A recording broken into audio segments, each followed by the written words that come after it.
And Des, you let us know when we're We are a go. currently live. Thank you. You're welcome. All right, I'll call the Housing Commission meeting for Thursday, June 3rd to order. Annette, could you be so kind as to call the roll? And reminder to commissioners, please state your name, that you're attending virtually, and the county and city in which you live, please. Yes. Okay. Wanted to make sure. Okay, Casey. Here, Casey Kefchin, attending virtually, and I live in the city of East Lansing in County of Hingham. Jennifer Ferguson, she did send an email in today. She did have a last minute emergency come up and sends her apologies. Irene.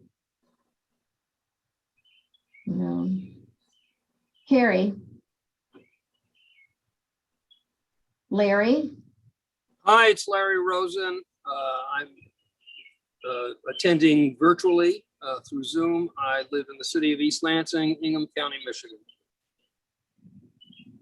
Janelle. Good evening, Janelle Cannon, attending virtually, City of East Lansing, County of Hingham. AJ. Present AJ Wood, attending virtually from East Lansing City or County of Hingham. Thank you, and that completes the roll call, Chair. Thank you, Annette. Do I have a motion to approve the agenda? This is Larry, so moved. And I've got a motion from Larry. Do I have a second? I'll second. Got a second from Alan. All those in favor, please say aye. Aye. Aye. Any opposed, please say nay. All right, the agenda is approved. And then you would have received a copy of the meetings, from the minutes of the meeting of May 6th, 2021, and had a chance to review it. Do I hear a motion either to approve the minutes of May 6th or make any amendments? This is Janelle. I'll make a motion to approve. All right, a motion to approve the minutes from May 6th from Janelle. Do I hear a second? I'll second. A second from Alan. All those in favor, please say aye. Aye. Aye. Any opposed, please say nay. All right, the minutes from May 6th, 2021 are approved. Any commissioner concerns or announcements that you all have to bring forward that aren't related to an agenda item? I do. I just want to mention that simultaneously to this meeting tonight is the Capillary Housing Partnership's annual fundraising event. And unfortunately, none of us can be there. I'm on the board and Irene's on the board as well. But I just wanted to mention that it's a terrific organization that has built housing in East Lansing, has upgraded housing in East Lansing, and will continue to do so in the future. And I would suggest that anybody who's interested in seeing what a local nonprofit can do to help make housing more affordable in this whole region, to look at the Capillary Housing Partnership website when you have some time. Thanks. Enough. That's my pitch for tonight. Thank you, Larry. Anybody else? I have an announcement. Go ahead. This is Janelle. When I have details, I'll forward them to you, Casey, and Annette. The Human Rights Commission is sponsoring a conversation and coffee on July 11th, and the topic is going to be housing, generational wealth, reparations, and equality in general. And topics will probably focus around the walk of privilege. If any of you are familiar with that, it gets into all of the privileges and ways that we are marginalized in our lives. And the hope is for everyone to broaden their understanding of those important social issues. And when I have details, I'll send them on. Great, thanks, Janelle. Thank you. All right. Any other announcements or concerns before we move on to our next agenda item? Okay, so under communications from citizens, we've got an email that we received regarding the sanctions hearing for 810 West Grand River. I'm wondering, Annette, do you think we ought to go to that first, or should we tackle that more like a 4.1 sub item when we start in on that? And so, I mean, I guess it depends. Do we want to do the staff report first and then have this? Go ahead. Yep, I think we can, because it did just come in yesterday evening. So this is written communications. So I think now would probably be the most appropriate place. Okay. And then we can discuss, I think the commission then take up discussion of anything or ask any questions when we get to the item on the agenda, because it is in relation to one of the items on our agenda. Okay. And Okay. you want me to, I know that I emailed the written communication to the commissioners. And I thought I had attached it this evening too before the meeting, but I understand it's not showing. So we will make that correction. And Casey, if you want, do you want me to read the written communications into the record? I think yeah, as long as that might take, I think maybe we ought to, given the circumstances. Yeah, if you wouldn't mind. Sure. So this is an email that was received as part of written communication to be shared to the commission for this evening's hearing. This one in particular in regards to 810 West Grand River. And I do have permission. Of course, this was sent in as part of the public comment. And this is from Eric Kammerer, who resides at 526 University Drive, adjacent to the Psi Upsilon House. And this was received 8:20 p.m. Yesterday. I want to share some information as a follow-up to my appearance on 4/18/2019 at the previous hearing involving Psi Upsilon. Noise, semicolon. While under the threat of rental license revocation, the noise violations abated. Over the last fall and into the spring, the noise complaints you have on record with the police from our family and other nearby residents speak for themselves. Public urination, I've enclosed a photo of a man urinating on the back of 18 West Grand River on 3/27/2021. Abatement measure. You'll recall at the previous hearing, Mr. Jones spoke of a proposed fence as a way of somehow abating noise and blocking our view of exposed people. I believe the fence permit was denied. Below, I am including a photo of one of the 12 dead evergreens that were planted instead. They do not seem to absorb noise or block our view of urinating people. Separately, I'll forward to you an email I sent to Tanya Williams as a follow-up to a recent call with Psi Upsilon members, Ms. Williams and the Glen Cairn Neighborhood Association. It's lengthy, but I believe it supplies context that might be helpful. Thanks for the valuable work that you do. Best regards. And this is in follow-up to Tanya Williams, who is part of ELPD as a neighborhood resource person. Hi, Tanya. Thanks again for setting up this week's call. I thought you moderated it very effectively. I want to provide you with context to clarify my position and assist in your valued efforts. My position. I believe local ordinances as outlined on the web page, and then it's the need to know ordinances, apply to all residents of all ages. I don't believe fraternity members are exempt from them any more than I believe that I'll get a tax exemption for living next to a fraternity. I am not a crank.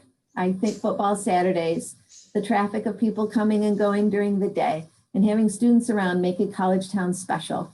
However, I don't want to listen to neighbors' music while I'm inside my house, listen to neighbors shout profanities at each other if I choose to sit on my patio, pick up trash that's blown over from my neighbor's dumpster, or be awakened at night by shouting party guests coming and going. Since moving here in 2003, we've had several academic years with no incidents of this type at all. So I know this behavior is not inevitable.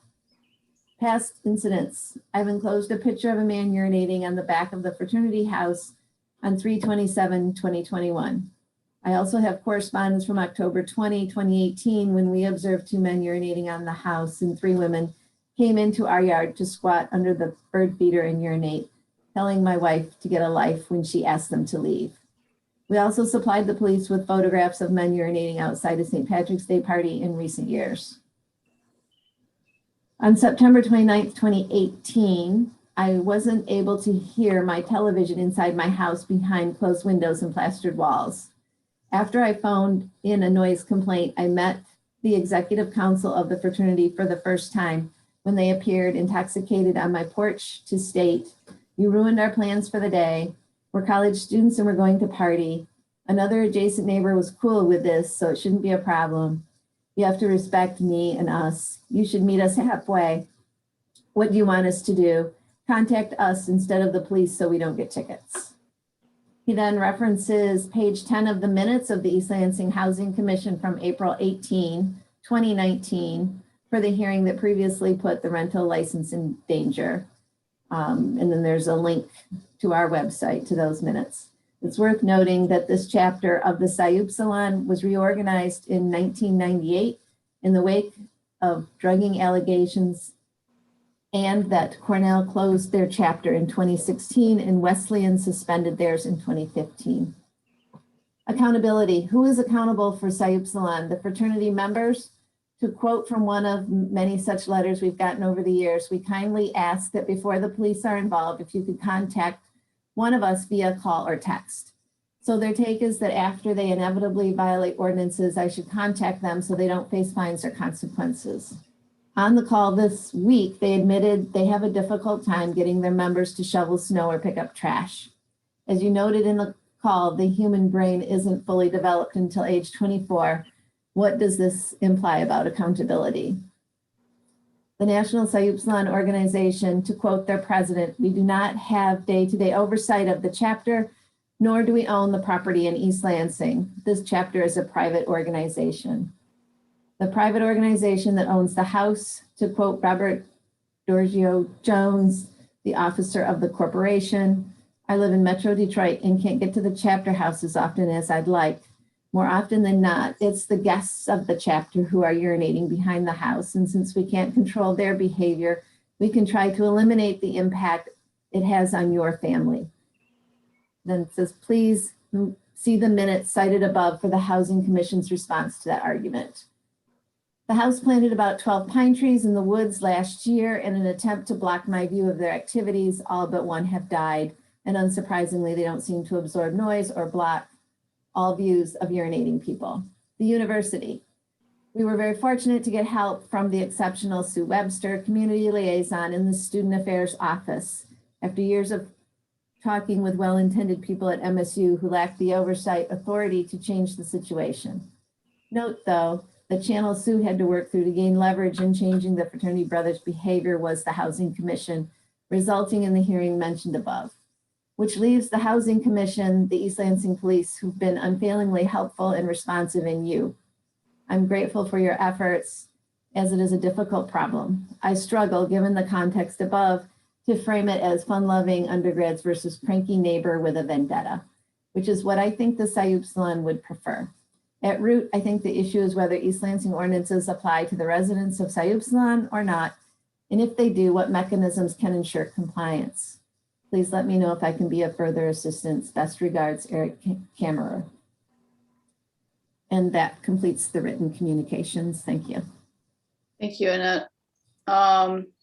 Do we yeah, we don't have any other items in terms of written communication. Do we have any other live people who want to speak to us about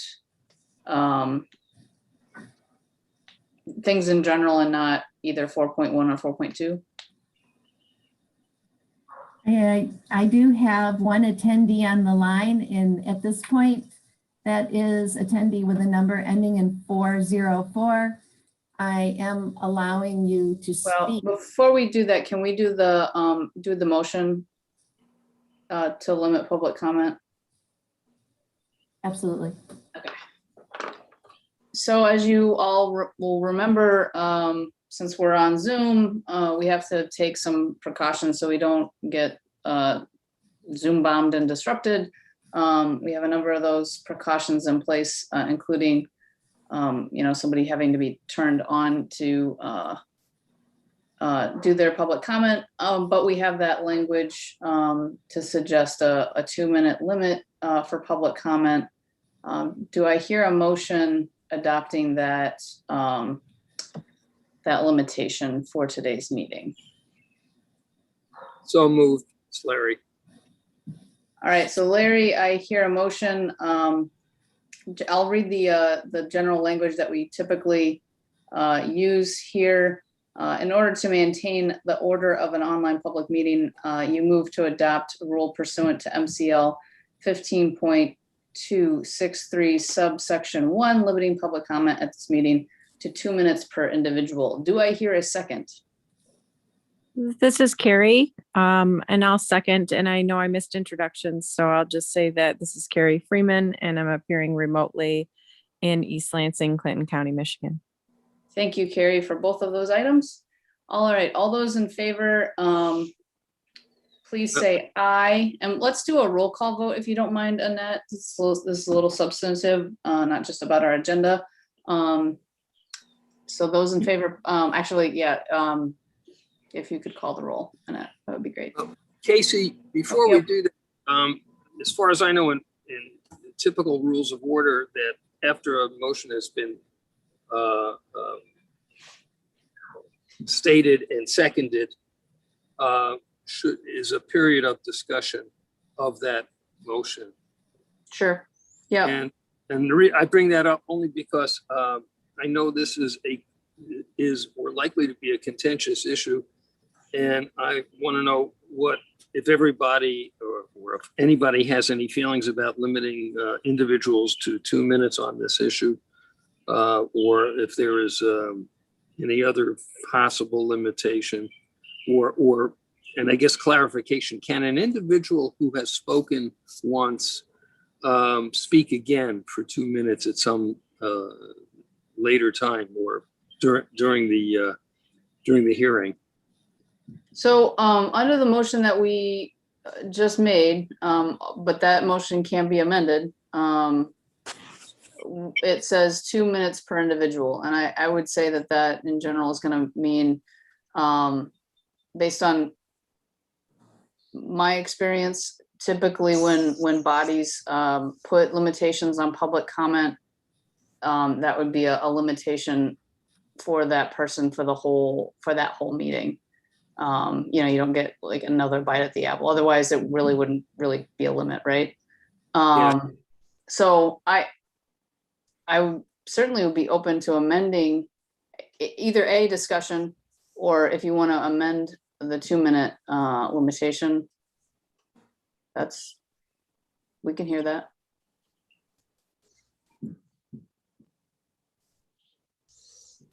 Anybody want to either discuss whether we want to approve this as stated with the 2 minutes, or make or amend the motion to be something other than 2 minutes? Can we exclude noted agenda items from that limit and use the normal limit for that? Alan, I don't understand your question. So this particular motion would apply to public comment in general during our meeting. During this section, or also during the stated agenda items? It doesn't, there's no difference. There's no difference? Nope. Okay. Okay.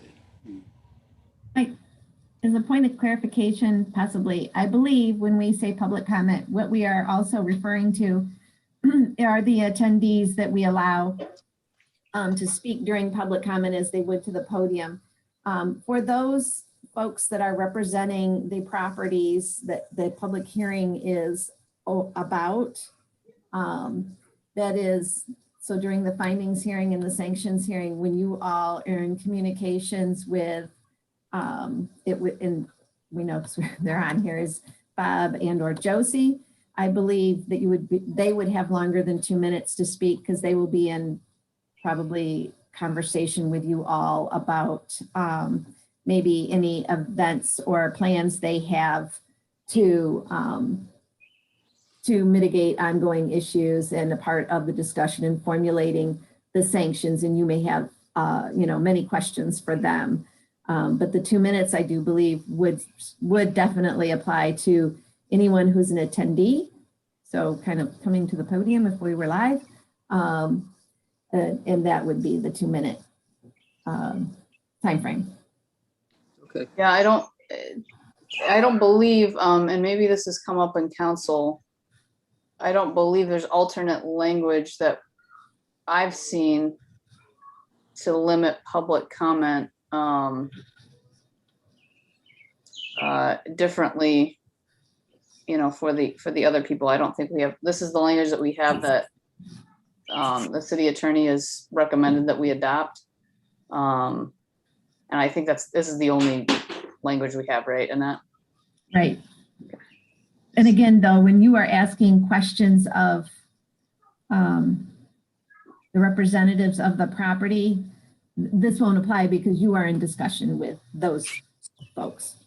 And that Thank would you. be a reasonable differentiation to make, in my opinion, not for what it's worth, which isn't, Okay. all that Well, much. Annette, for that clarification, appreciate it. All right, so I'll ask one more time. Any discussion before we vote on this? I'll do the 10-second awkward pause just in case. All right, and I'll also invite any amendment.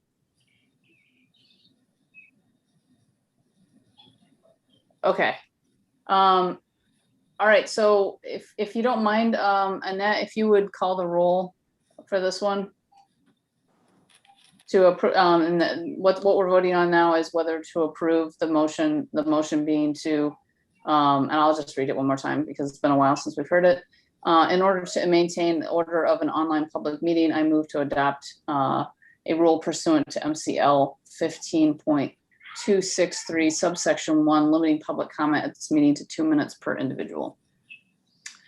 Annette, would you please call the roll? Yes. Casey, Casey, aye. Janelle, Aye. Larry, Aye. Carrie, Aye. AJ. Aye. Roll's been taken. Thank you. Motion passes.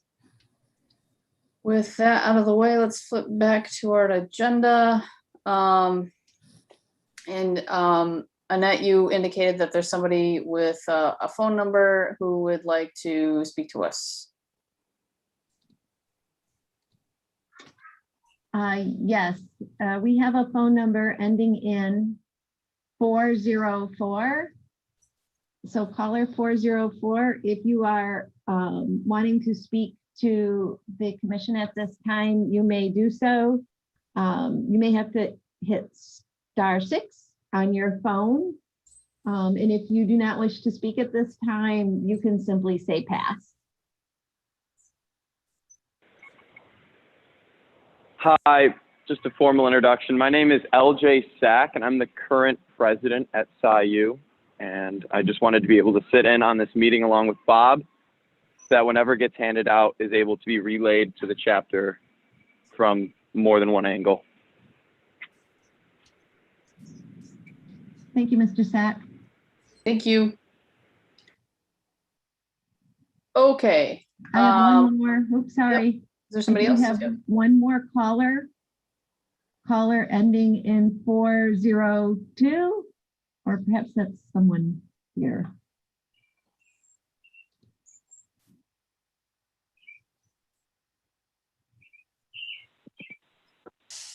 Hi, this is Irene. Can you hear me? Yes, Hi, we can. Irene. Hello. Welcome. I've been tortured. I've been on this call since 6:02, and I'm on 3 different devices trying to get into you. So I would have said aye for every motion, but I couldn't reach any of you. So I'm on, I guess, can you keep me on this, or do you have to get rid of me and let me, because I'm listening on another device. So I'm kind of tortured here. I don't know why the Zoom didn't work right for me.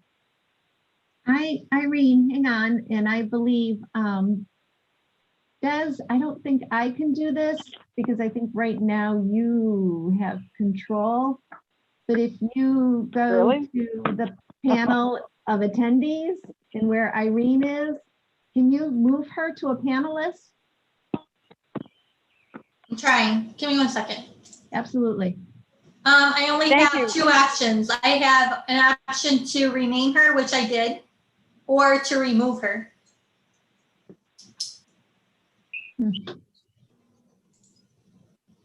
Okay. Okay. So we have you named, Irene, we have you here, and we're going to leave your, we'll leave it so you are able to speak the whole time. Okay. So then Irene, you'll have to probably manually mute yourself and then unmute yourself when you're ready to speak, because they're going to leave you unmuted. Is that right? Right. Okay. Thank you, everybody, for all your work. Appreciate it. Thanks, Irene. Okay, so any other folks on to speak with us? No, not at this time. Thank you. Okay, great. Then let's move on to item 4.1. We have a findings/sanctions hearing for the proposed terms and conditions on the rental license at 810 West Grand River. The owner of record is the Hysperion Building Association, care of Robert Jones. The local legal agent of record is Robert Giorgio Jones of Northville, Michigan. Annette, do you have a staff report for us, please? Yes, sure.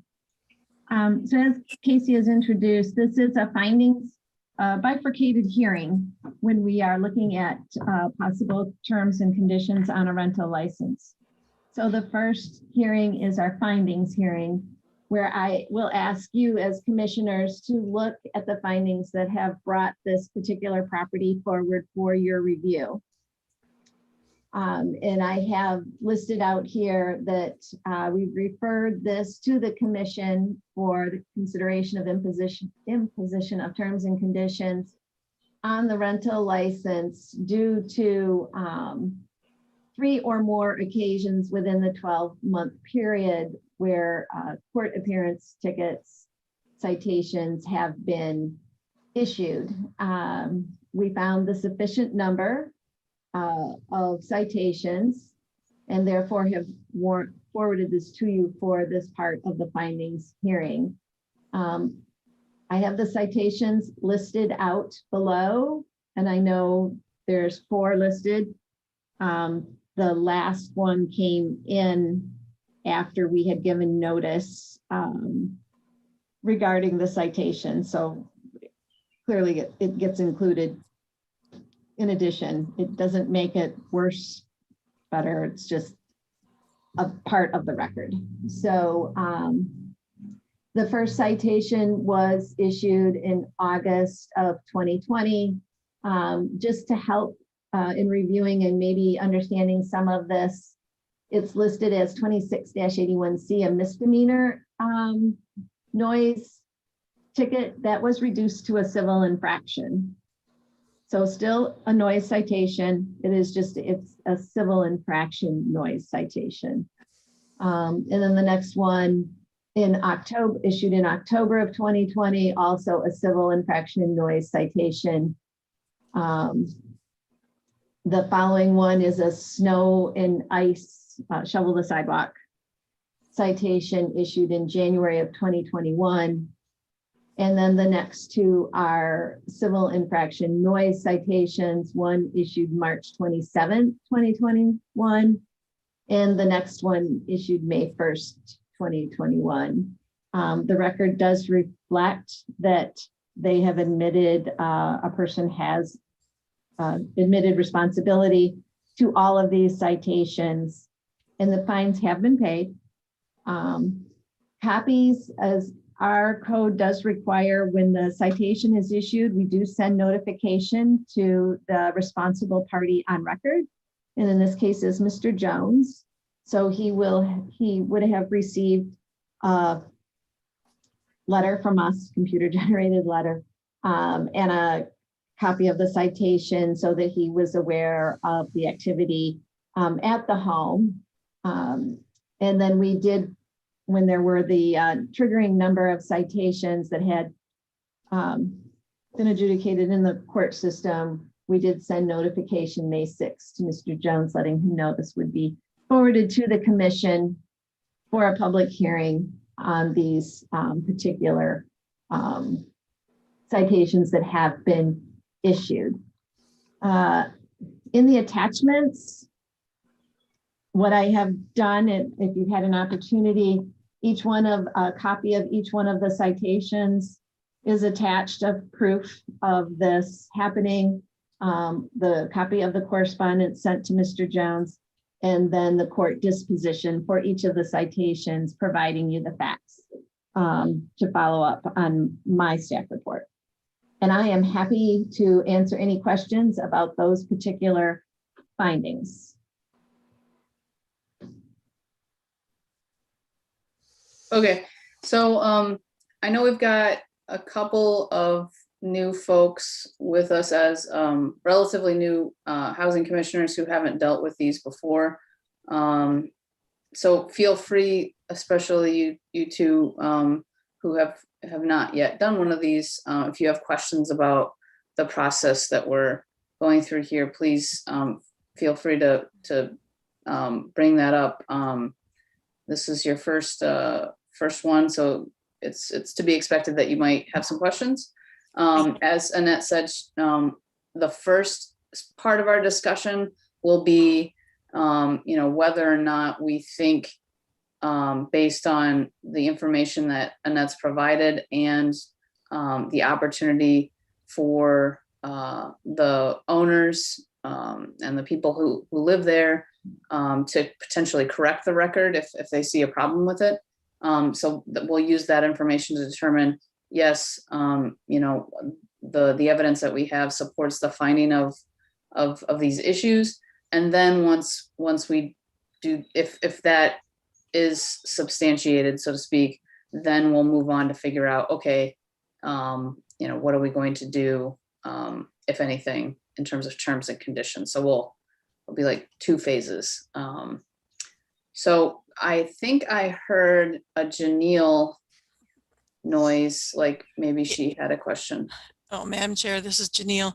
Mhm. I did, but you answered it by saying we deal with the terms and conditions in the third part, because I'm not clear on what our options are. Yep, we'll get to that after we Gotcha. look at all the evidence that we have, and then give the owner a chance to let us know if there's a mistake or something like that. So we'll do that first, and then we can do if we get there, we'll do that next part of the discussion. So Alan, I just want to check in since I can't see your face. Do you have any questions? I know this is your first time that we're doing this one. No questions right off the bat. Okay. All right, cool. All right. Any questions from any commissioners, not so much about the process, but any questions for Annette about her staff report on this issue before we move on to hearing from the owner?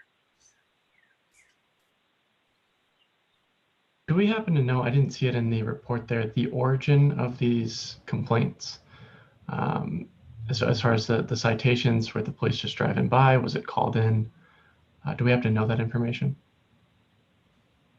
I did not, no, I don't have that information as far as if these were all call-ins or if any of them were generated by the police without a call-in. I will tell you that I would say that in an overwhelming number of citations that the police issue for noise in the city, they are complaint driven. It would be rare for them to issue a citation for noise. They often will give a warning if they're just driving by and they haven't gotten a complaint, but they notice. But I cannot tell you for a fact if that's the case for every single one of these.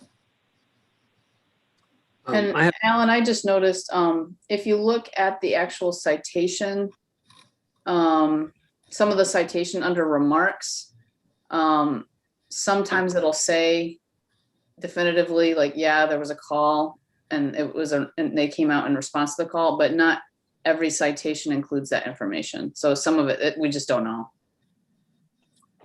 I have a quick question. A few years ago, we had a hearing about a fraternity and being cited for a variety of things. Is this the same fraternity that we dealt with a few years ago, Annette? Do you remember? Yes, and if the commission does move on to the sanctions hearing, I was going to address a little bit of the history. Yep. Thank you. You're welcome. Any other questions for Annette at this point from commissioners? We don't happen to have like any statements from other surrounding neighbors at all, do we? Or is it just the one? I have not received any. Okay.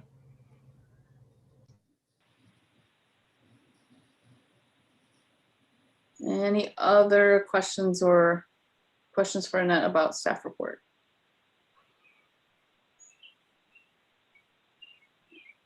Okay, then I think we are ready to bring in Mr. Jones, if he'd like to speak with us. Hello, can you hear me? Hello, Mr. Jones, how are you? Yeah. I'm doing well, thank you. Sorry So, for oh, go ahead. having to take up your time with this tonight. We know it's a serious issue and we've developed a plan to try to keep it from happening again. I don't know if I have any questions from anybody before I just start, but I can begin by letting you know that we take this very seriously and we've developed some systems that we hope will address this. Part of the problem is that you get new students every year and what you've said to one class of them gets forgotten and isn't remembered by the new class. They're not even aware of some of the things that we do. But the young men in the house are serious about tackling this issue too. I've seen two things happen this year that I've never seen happen. I've been involved as a volunteer on the board of directors for about 20 years. And they have developed a plan so that if somebody doesn't abide by the code of conduct of the fraternity, they're actually expelled from the fraternity. And we had a student about 2 months ago who was expelled for behavior that we didn't think was appropriate. And I've never seen that happen before. I know these young men are serious about trying to project the right image and to be responsible neighbors. And that's one indication, I think, of how serious they are. The last noise violation that we got in May happened after the school year had ended, and we thought that everybody was gone. And we had one student. We had a number, well, probably 5 that stayed in the house, and sometimes we have people that rent in the summer. The day after this was brought to our attention of what he had done, we evicted him. So what we're trying to do is send a message to everybody in the fraternity that you can't do anything you want with noise. You can't put speakers in the windows and crank the music. You can't put them on the porch and party like you're living on an island. We want them to understand that they have to be responsible and that you don't use an excuse like, you know, didn't you know you were living next to a fraternity when you moved in here? That's just not acceptable. And we have to do the same things that any good neighbor does. So we have developed a plan that we think will send a message to the young men who will be moving in there this fall that they can't continue disturbing neighbors with loud noise. And we're going to start the year. I'm learning too. I took over for a longtime resident of East Lansing who basically ran our house for 50 years, Dave Brogan. And he handed off the reins to me 3 years ago. And part of this is a learning process. We sometimes don't know what we don't know. We thought we were doing the right thing when we put up these evergreens behind our house between the neighbor that didn't want to see things when we have unruly guests coming in and urinating. We don't want to see that either. And we thought that by putting in evergreens and live things that it would deaden the sound. And we talked with our neighbor about this too, and we thought that was a good plan. Unfortunately, the person that put them in dropped the ball and didn't water them, so most of them died. So I think we're at the point now where we have to put up a fence, and we've told our neighbor we'll let them pick the style of the fence, and we'll work with them to make sure that everything looks good and is how they'd want it to. But as much as we want to control the behavior of guests, it's clear that we can't. We post bulletins at all the doors. We post people at the doors to make sure that they don't go out and do things that are inappropriate. And sometimes they do this even before they get into the house. So we're always looking for new ways to have a more effective way of policing our guests. And we continue looking for new ways, but we think we've arrived at something so that when we start the semester, a week before the semester even begins, we're going to have a mandatory Zoom call with all the members. Part of the issue is that sometimes students coming back to college think that the week before classes start is kind of like a freebie week where they're wild and can do anything they want. The week after classes is almost the same way. And we need to get them together so they all hear the same message, that the same rules apply all year, and that they can't disregard the ordinances that they have to keep our neighbors content and happy, being able to enjoy their property.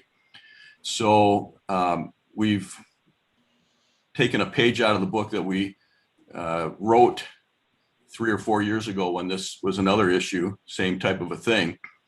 But we're going to limit the parties we have to 1 a week, because we think that the frequency of the parties has become a problem. And by reducing the opportunities for noise, we think that'll go a long ways to helping the problem. We are going to make it a fine of $150 for anybody that violates the prohibition on putting speakers and any kind of music in windows or outside, so that they know that we're serious about that.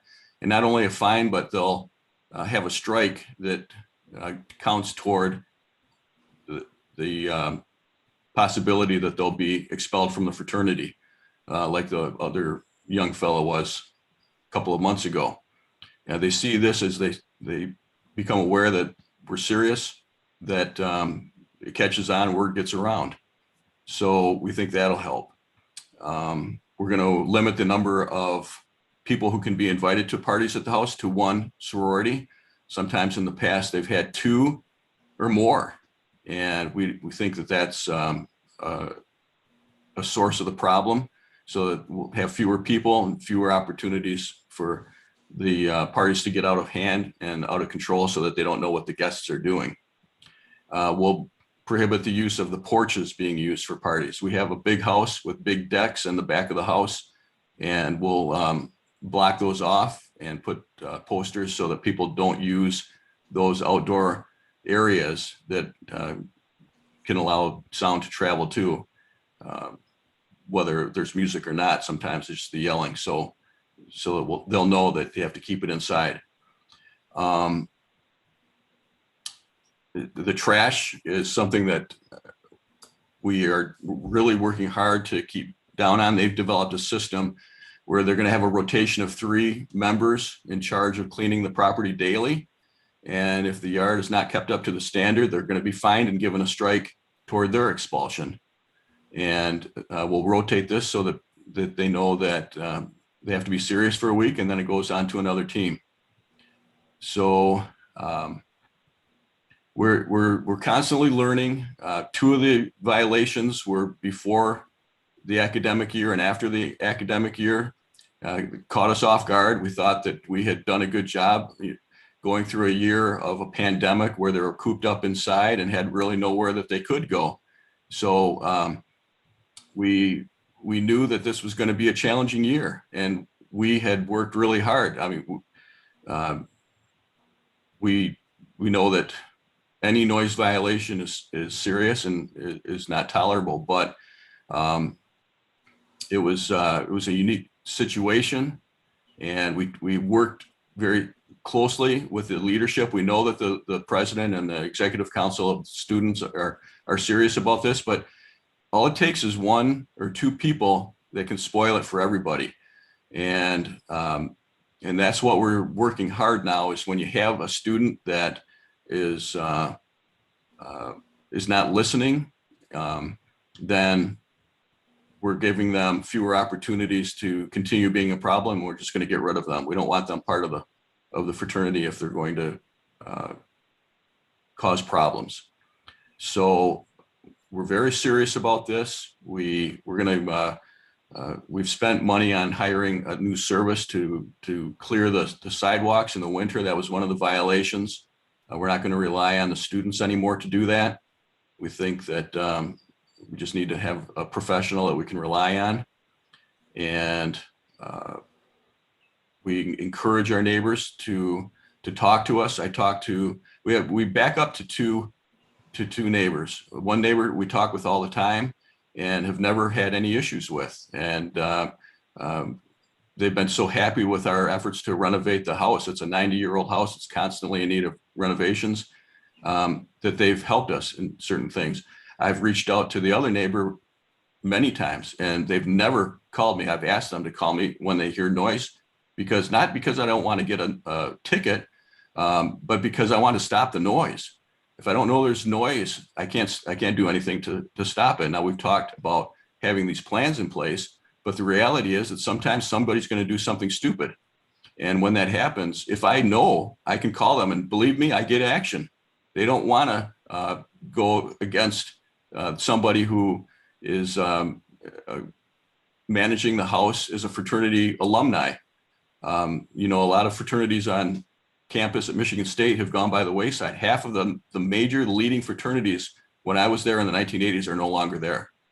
It's usually because the alumni become so exasperated with having to deal with these issues on a regular basis that they just throw up their hands and quit. So you see this, but we've been there 90 years, and we take a lot of pride in trying to develop young men to be leaders and responsible members of the community. And that's why we continue to be involved. We don't have a professional management company. This is all volunteer efforts.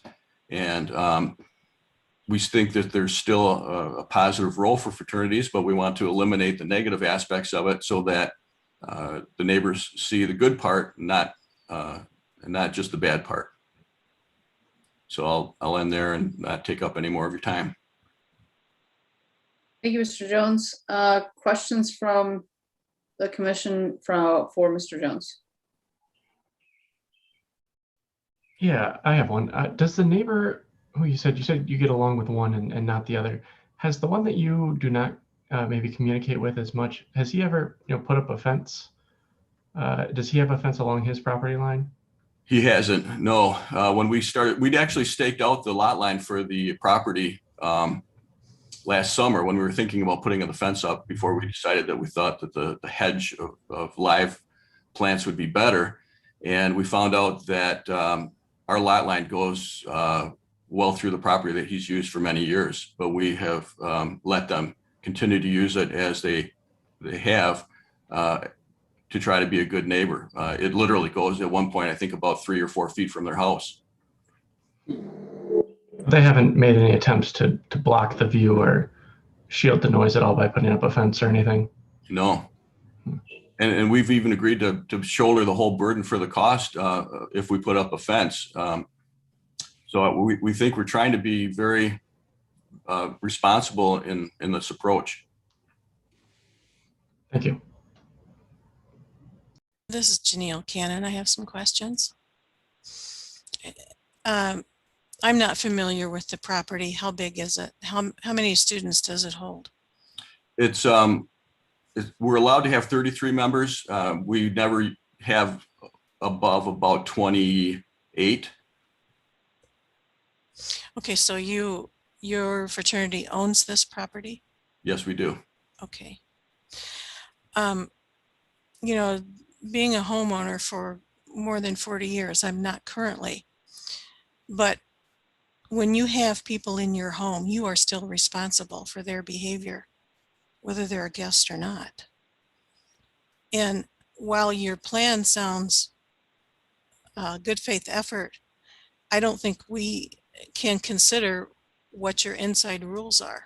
We have to respond to the property owners that live in the area. And expecting them to work with you as a fraternity to make sure that the students are behaving, I don't think is realistic, and it's probably not even workable. So their alternative is to call the police. And as a parent who went to Florida with my children, and when we got back, we learned that they had given our house key to friends who came in and partied in our house. We received a $1,000 fine for that. So whether you know about it or not, whether somebody's calling you or not, the homeowner is responsible for the behavior that goes on inside the property and on the property. So I'm not sure where that leaves us. Probably leaves us with having to build a fence. Well, a fence isn't going to stop the noise. And I'm pretty sure that there's an ordinance against public urination. Right, and anybody caught doing that should be ticketed for that. But I think part of the problem with our neighbor, if I understand them correctly, is they don't want to see people urinating.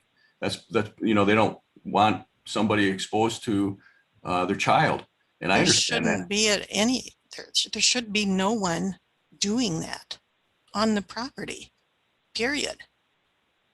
Well, I understand that, but I lived in the dorms for 2 years and saw a lot of the behavior that we see here too. And it's just part of student life, and we don't like it, but we're trying to control it as best we can. You know, I guess as I see it, our job is to enforce the ordinances on behalf of property owners and the public, not to make life easier for student life.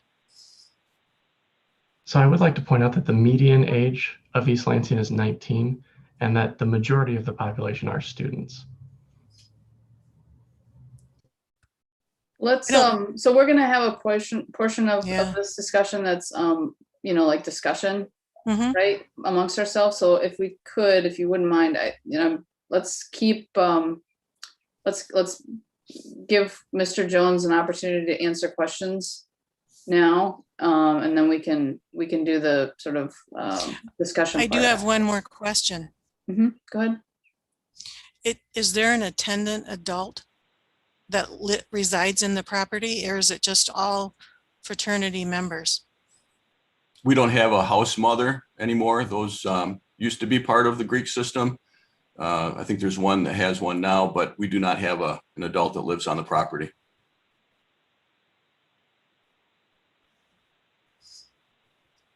Okay.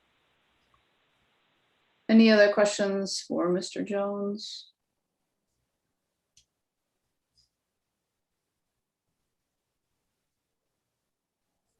All right, seeing none so far. If you would be so kind, Mr. Jones, just to stick around. I don't think you'll leave, but in case further questions come up during our discussion, I think it would be helpful for you to still be around. And I'll open it up for discussion amongst housing commissioners, please. Casey, Yep. can I Yeah, go interject ahead. here for one point of clarification? I think for clarity of the record, we probably should make a determination if the findings are sufficient, and if Mr. Jones agrees that these are indeed the facts. And then if the commission maybe wants to, if that is the case, the commission may want to make a motion that kind of states that the findings are as they are and meet the requirements of the ordinance. And if so inclined by the commission, then to close the findings hearing as such and consider moving on to the sanctions portion of it, if that's how the commission and Mr. Jones see the findings. Thank you, Annette. And yeah, that reminds me, I meant to ask Mr. Jones, you know, is there anything in the record that you think is inaccurate that we need to know about? No, we think that everything is accurate. Thank you. All right. Do I hear a motion then to accept the findings as presented?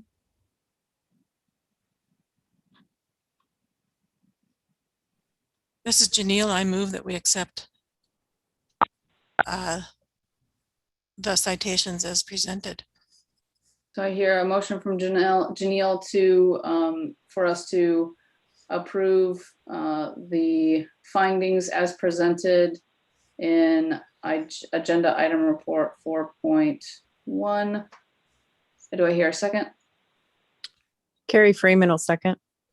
All right, all those in favor, actually, let's do a roll call for this one as well, if that's all right. Annette, please call the roll. Yes, thank you. Janelle, Aye. Casey, This is Casey, aye. Larry,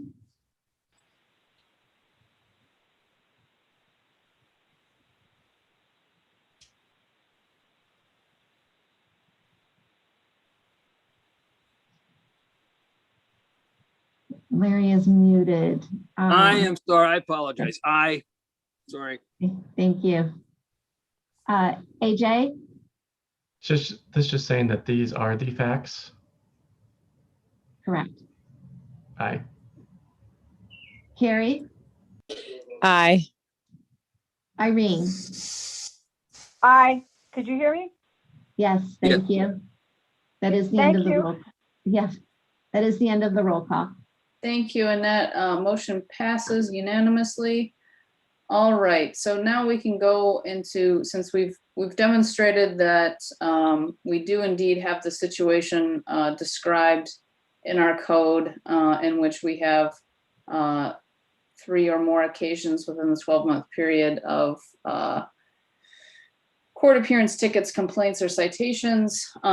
We now have the opportunity to place terms and conditions on the rental license itself as a consequence to that. Annette, do you have further background for us to consider before we move on? Yes, thank you. One of the things I would remind the commissioners of as we move through the sanctions portion of the hearing is some of the things for you all to consider as you deliberate and make your choices. Of course, there's one is any recommendation that staff has made, public comment that's received tonight. So Mr. Jones, and then we can also check in if Mr. Sack had comments, and maybe Mr. Jones can let us know. Any comment, of course, by them, any corrective action taken by the owner prior to the referral, and corrective action taken subsequent to this referral to you. Then the degree of cooperation and the severity of each violation in the history of the property is documented by the department. So, we brought this to you to consider based on the findings that we presented, not necessarily of any prior history. However, as a part of the history, and some of you brought this up and are already aware of it, is that this particular house property did come before the commission, and we heard a little bit about that. And at that point in time, the conditions were placed on the property that ran from April 22nd, 2019 through April 22nd, 2020.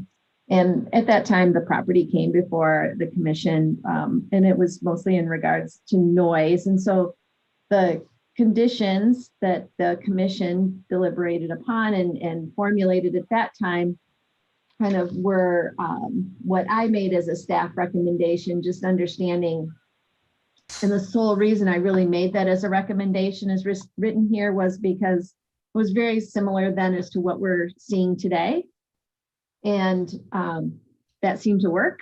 There were no citations issued during that time period that the conditions were on the license. We also did hear from the one neighbor that also that, they really didn't have the problems, and that those conditions were if anyone was found responsible for civil infraction noise on more than one occasion at this address, it would result in a basis for rental license suspension.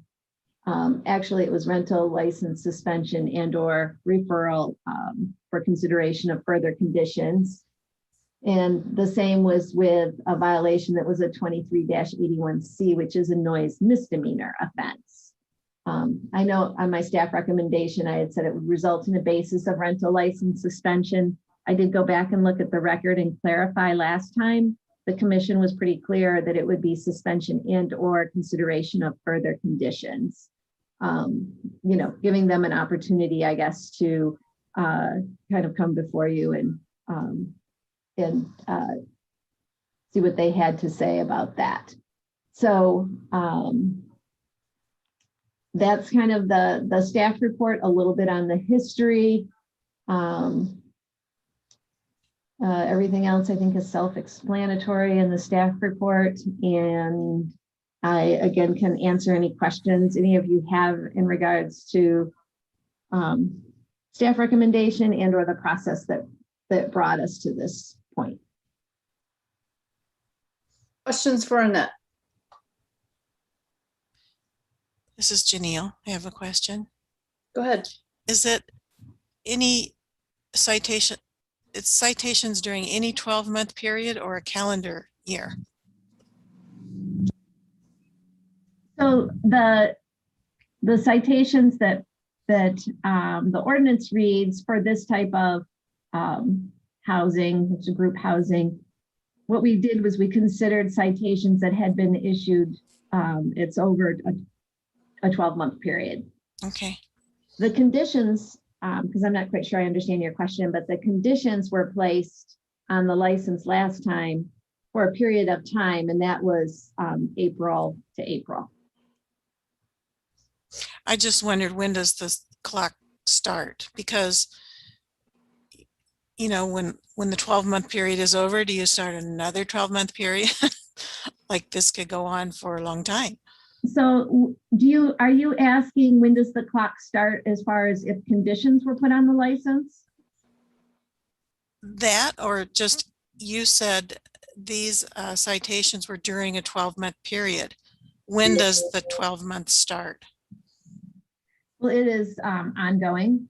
Ongoing. No, at this point, we're not going to count these and say if you get, this is what brought them to you. So, from here, depending on what you all do tonight, will kind of dictate how it moves forward. If you place conditions, those conditions will play into really answering your question. Okay. Nat, this is Larry. Since I'm working on an iPad now and I don't have the documentation in front of me. Could you just refresh our memory about what you have suggested in your staff report regarding what your recommendation is for addressing this issue? Yeah, I really did boil it down to what the commission had done previously. And what it was is that the condition would be if anyone was found responsible for essentially any type of noise violation, whether it's a misdemeanor or a civil infraction, well, one misdemeanor and one civil, they're listed separately. So in other words, it gives them, if nothing else, a bite at the apple one time. So if, and you know, as Mr. Jones had said, you know, sometimes it's one person in that incident where one person is making not the best decision and they cause a noise ticket, that would not bring them forward to the commission. But if it happened again, it would. And that brings it to the commission by ordinance for consideration of suspension. Also, the commission can consider just further conditions based on whatever the hearing shows. Yeah. And then the time frame I recommended was really basically a year. I recommended they would start tomorrow, giving, I think it's tomorrow, no, Monday, I'm sorry, Monday, because I think you need to give the owner an opportunity to give notice to the occupants. So Monday, and that it would go through June 1st of 2022. In other words, an entire academic year.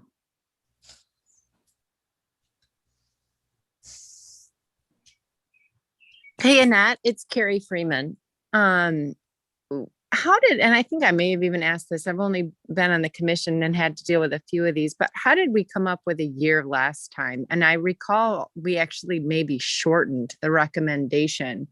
Is it just kind of something carried over from previous commissions that we come up with a time frame that makes sense? Or is there kind of been a history of, you know, if we do it for this long, it seems to kind of get the problem under control? Is there any, or is it just kind of arbitrary? Is that how we picked it? Commissions in the past, I think it's kind of depended on the time of year that the hearing is being held. In the past, I think the thought was if there seems to be noise citations that are issued, because we really try to look at what brought us all here. So if there's noise citations issued in the fall and also in the spring, and we're at the point of the calendar like we are now, you know, the thought would be that you want to mitigate ongoing issues during the same time frame. So it would capture kind of the start of the school year when we know there's an uptick in activity, the football season, which is another kind of high risk time frame for most, you know, folks having social events. And then again in the spring, in our community, it seems to be that's another high risk time under normal circumstances. I'm hoping next year's a normal year for us here, in part, in all honesty, in part due to, you know, our participation and success in basketball. So that really is what's led to kind of the suggestion for the timeframes, but that is really up to you all on the commission also.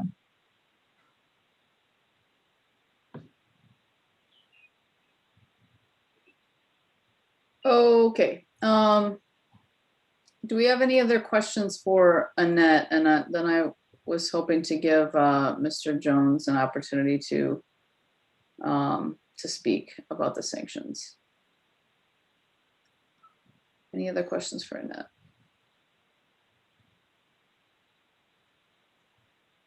All right, hearing none. Mr. Jones, I'm wondering, do you have anything in particular to tell us now that we've substantiated the findings? And I'd also, my question to you would be, you know, what do you suggest that we do if it were up to you? Well, we think that what the commission did previously was was a good approach. It gave us an opportunity to crack down, tighten the rules, and try to alter behavior. And that if there was a problem after that, to do the same. We do have more options, but we want to let them have a semblance of, what they would consider somewhat of a normal social life within bounds.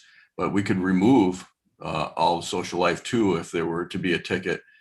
So there are other options, and I think what the approach that was taken last time provided that. It sent a serious message to our members, which they need to hear, and allowed for an opportunity to address further changes that might be needed if we were to have a problem on one occasion. So we think that a similar approach would probably be helpful to everybody involved. Thank you. Any questions from commissioners to Mr. Jones?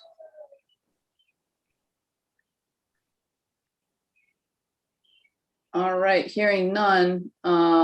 Thank you, Mr. Jones. I would invite you to stick around just in case we need you. But I thank you for your help and contribution there. All right. Unless Annette has a different thinking, I'd be open to hearing a motion, and then we can discuss the motion amongst the commissioners and then do a vote.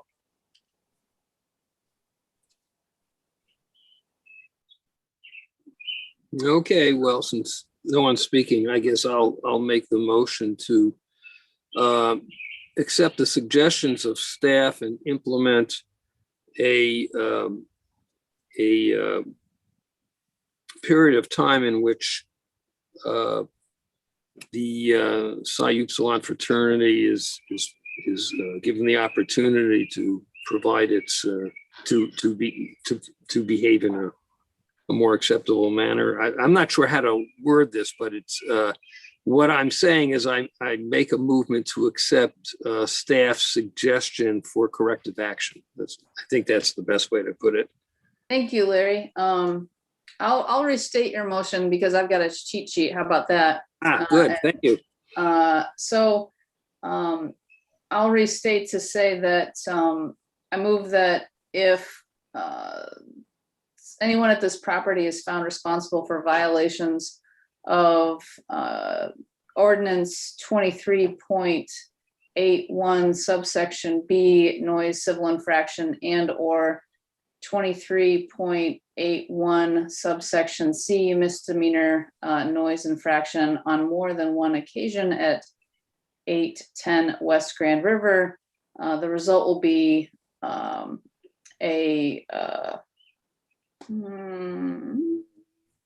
on.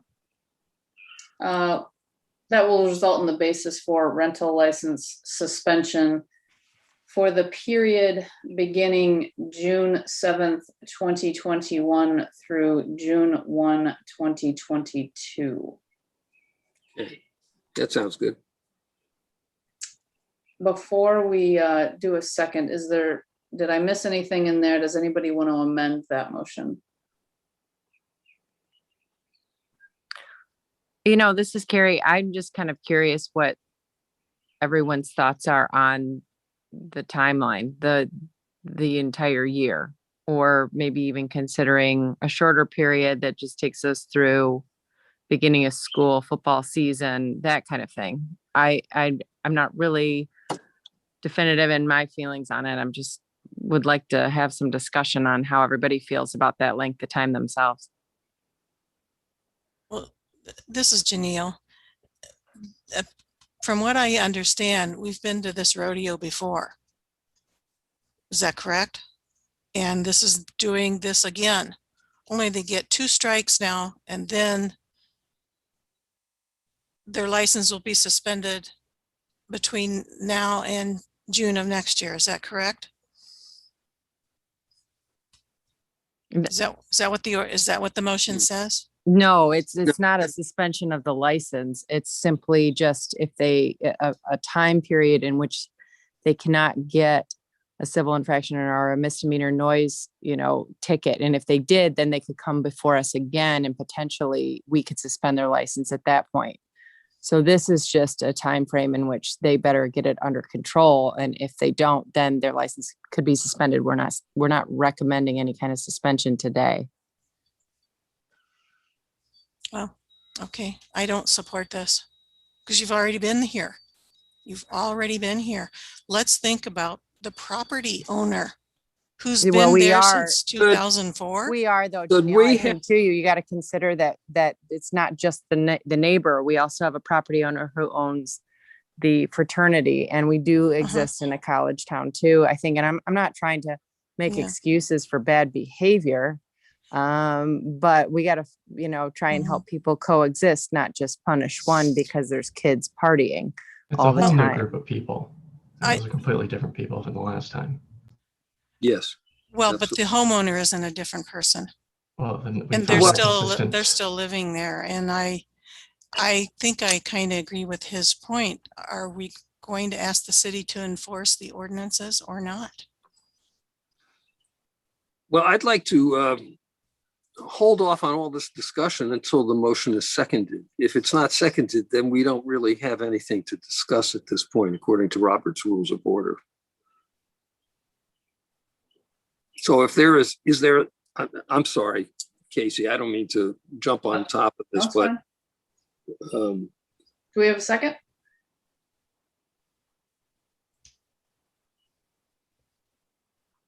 If not, the motion will fail and it'll go away and we'll have to redo a motion.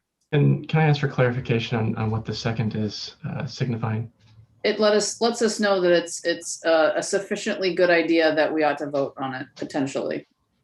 And it can be amended during the discussion phase? Yes. Second. Okay. So we've got a motion and a second, so we can properly discuss whether this is a good idea, a bad idea, or an idea worth amending. I saw thought lines on Alan's face, and I thought I saw substantive thought lines on Larry's face. Alan, do you have more to say? And then we'll go to Larry about, the substance of whether this is a good idea. Yeah, so I think it's been effective in the past. I thought maybe there might be some ways to work together with the parties to kind of come to some agreement. Because based on the findings of fact, I think maybe we have a single party that may be reporting a number of these instances. I don't know that for sure, but that's kind of the conclusions that I've been drawing. So maybe there's a way to work between the parties to come to some sort of resolution that doesn't cause anybody's resentment. But I'll open it up I'll let everybody else discuss it. I have some thoughts on this, and I'll have to tell you, I have a little bit of a bias in that for the last 40 years, as far as I know, fraternities generally have gotten a bad rap for a variety of reasons, some which are completely justified and some which perhaps are not.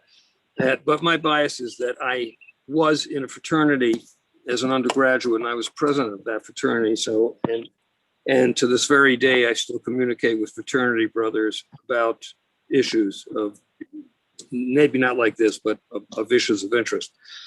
I have some, I'm sorry in a sense, or I find it troublesome that this situation exists. And I see this on both sides of the issue. Certainly, people who are 18, 19, 20 years old who are going to college, as many of us did, will in fact party and occasionally misbehave. And it is upsetting that this behavior has only been has only been from this one particular fraternity, which I remember thinking about the last time this issue came up, because all of the fraternities, unless there are some notable exceptions that I'm not aware of, all of them have parties. They all carry on football weekends and other times. The fact that other fraternities, at least in the last 4 or 5 years in the city of East Lansing, which is a college town and which has a substantial college-age population. It is upsetting that this is only at one house. And I don't know the reason for that. I do know that, just observing that some fraternities are not located adjacent to family residential properties. So it is possible that these issues wouldn't come up with some of them. Anyway, I'm upset because the fraternities, shouldn't be behaving this badly to garner the ire of their neighbors. And in addition, though, on the other side, I am a little troubled or bemused by the fact that there are 2 direct neighbors, presumably, who both experience exactly the same behaviors.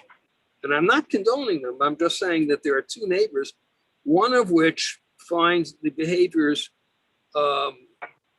totally unacceptable, and the other one of which claims, from what I've heard tonight from Mr. Jones, that has no problem at all. So I guess I'm, in a sense, supporting what Alan said, in that there could be problems on both sides of this, and there should be a way of working together to work this out. I think the suggested remedy to this, by creating a situation in which the fraternity is limited to no more than 2 noise violations during the course of a 12-month period, is reasonable. And as you said, Alan, it worked before. It resolved the problem. I also I'm really pleased to hear that Mr. Jones has come up with a specific plan that will involve or that will contain things like building a fence and meeting with the fraternity members early in the semester to make sure that they understand that they have certain responsibilities, regardless of the fact that they're maybe away from home for the first time and feel this great sense of freedom, as probably all of us did, or many of us did. So I don't think this is an ideal situation, but I think it's worth taking a shot at it, because the sense I'm getting is that we as the Housing Commission, thanks to Annette's efforts, have come up with a suggested way of addressing this issue, and the fraternity itself is being asked to be responsible with some very specific behaviors. So I'm very in favor of this motion. I think it is something we can, I guess it's a reasonable response to what's going on, because after all, I live here because this is a college town. It was my great desire earlier in my life to live in a college town, because I enjoyed my life in my college town, which was not East Lansing, it was someplace else. And I like the atmosphere, and I know there will be problems, but I think we have to find ways to make sure that everybody who lives in this town can be comfortable, both homeowners and fraternity and students. And I think this is a reasonable compromise at the present time. Should conditions change in the future, we'll have to come back and look at this again. Thank you, Larry. This is Irene. Go ahead, Irene. All right, thank you. I've been dying to say something. Well, I do support the motion right now, and I would like to ask that Mr. Jones and his fraternity brothers, the past alumni that have not hired anyone to be a house mother or a house dad, that they, whenever there's a party every week, that they be there. I think they can come and sleep over and make sure that everything's set for the time period that will be involved. I think that's not a lot to ask. It'll protect their fraternity. So I was wondering if that proposal could be considered. Thank you.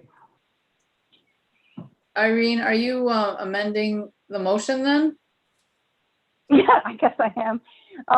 I'm amending it that an adult be required, and a responsible adult be required to attend the weekly parties that he's proposing. He's reducing the parties. So if there's a weekly party, I don't think that's too much to ask. Okay, do I hear a second? Second. Janelle. Okay, a second from Janelle, to amend the previous motion to include a third, an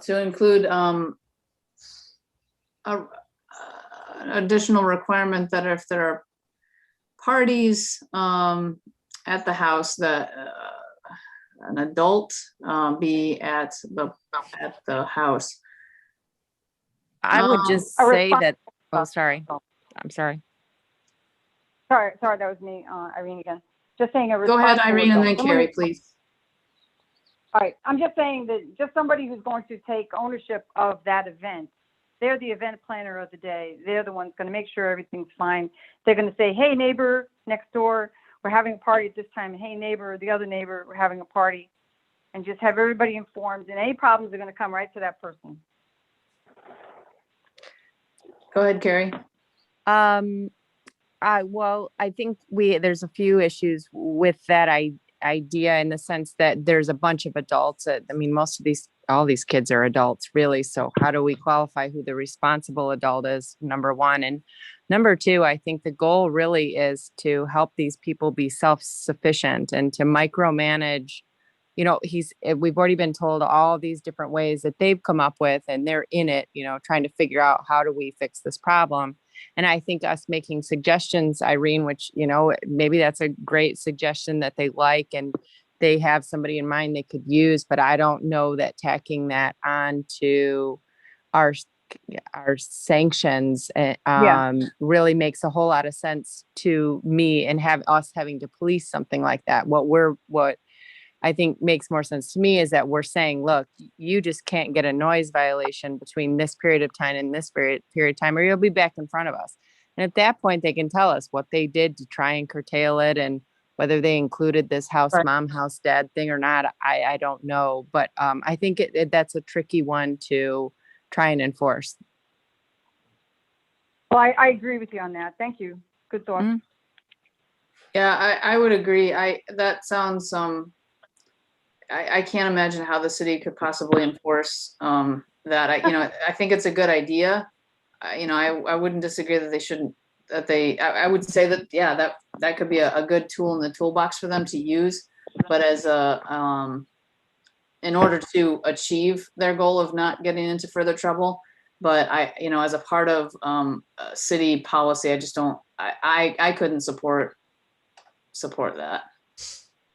I second it because I wanted us to talk about it. And I wanted to point out to the owner that so far they're renting to students who by law are adults, but at these parties, they're acting like drunken 12-year-olds. So what's the remedy to that? The only remedy the city has is to enforce the ordinances. Because Carrie's right. We can't control what goes on inside that frat house. But we can impose sanctions or fines. I mean, I had no control over these kids partying in my house. I was 500 miles away at Disney World. But our township, has that fine. I'm just thinking about how can we make this as serious as possible, because my heart goes out to that property owner, and we can't assume that just because only one person wrote a very detailed letter that they're the only ones complaining. How many other homes are around this property or around the frat house? And it could be that noise carries to their house and not to the other house. I mean, I don't know the lay of the topography around the area. He referenced in his letter that neighbors, plural.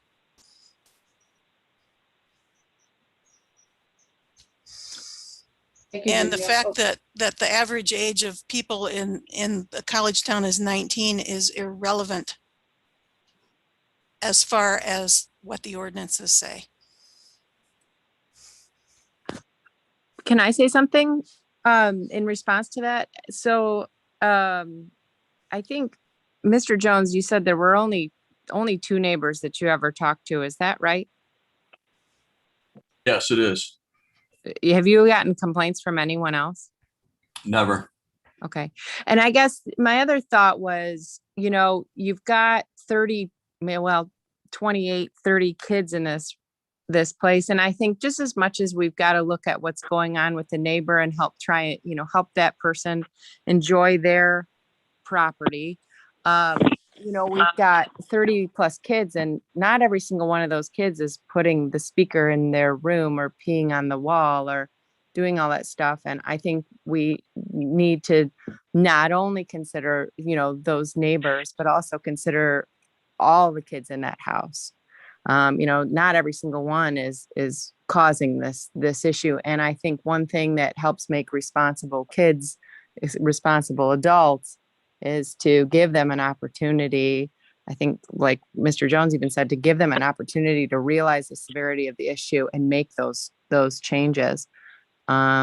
And I think they did last time, I think, again, and we've mentioned it here and there throughout this hearing, but every year it changes a little bit. And sometimes, the kids who are trying to be responsible need the opportunity to get the other people on board too. And I think we've got to help try and give them that chance.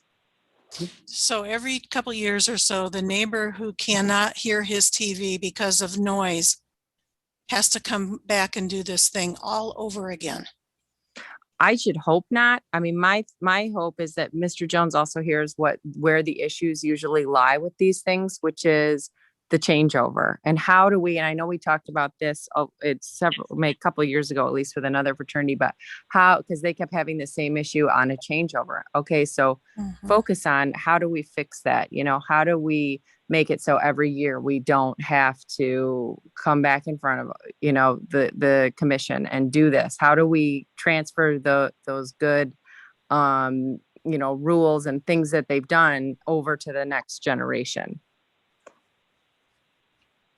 Yeah, so I, assuming that, and we'll need to hear a motion, assuming that we amend the motion back to its original state without the party supervision, this would be something that I support.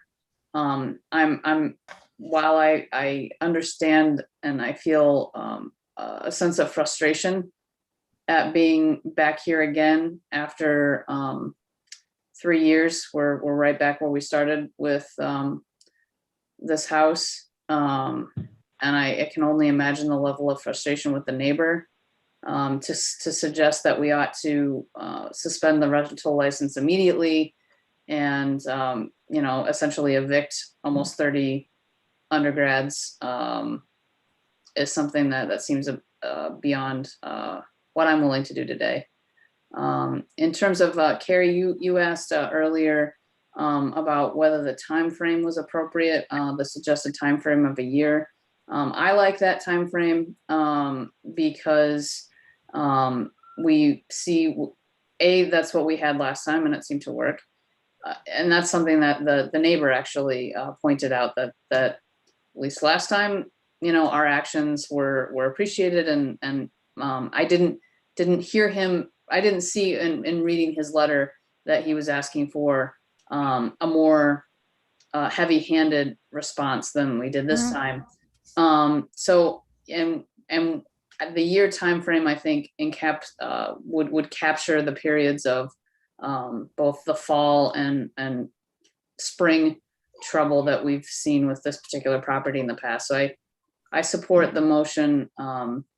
I'm hoping to hear a motion to amend it back to its original form.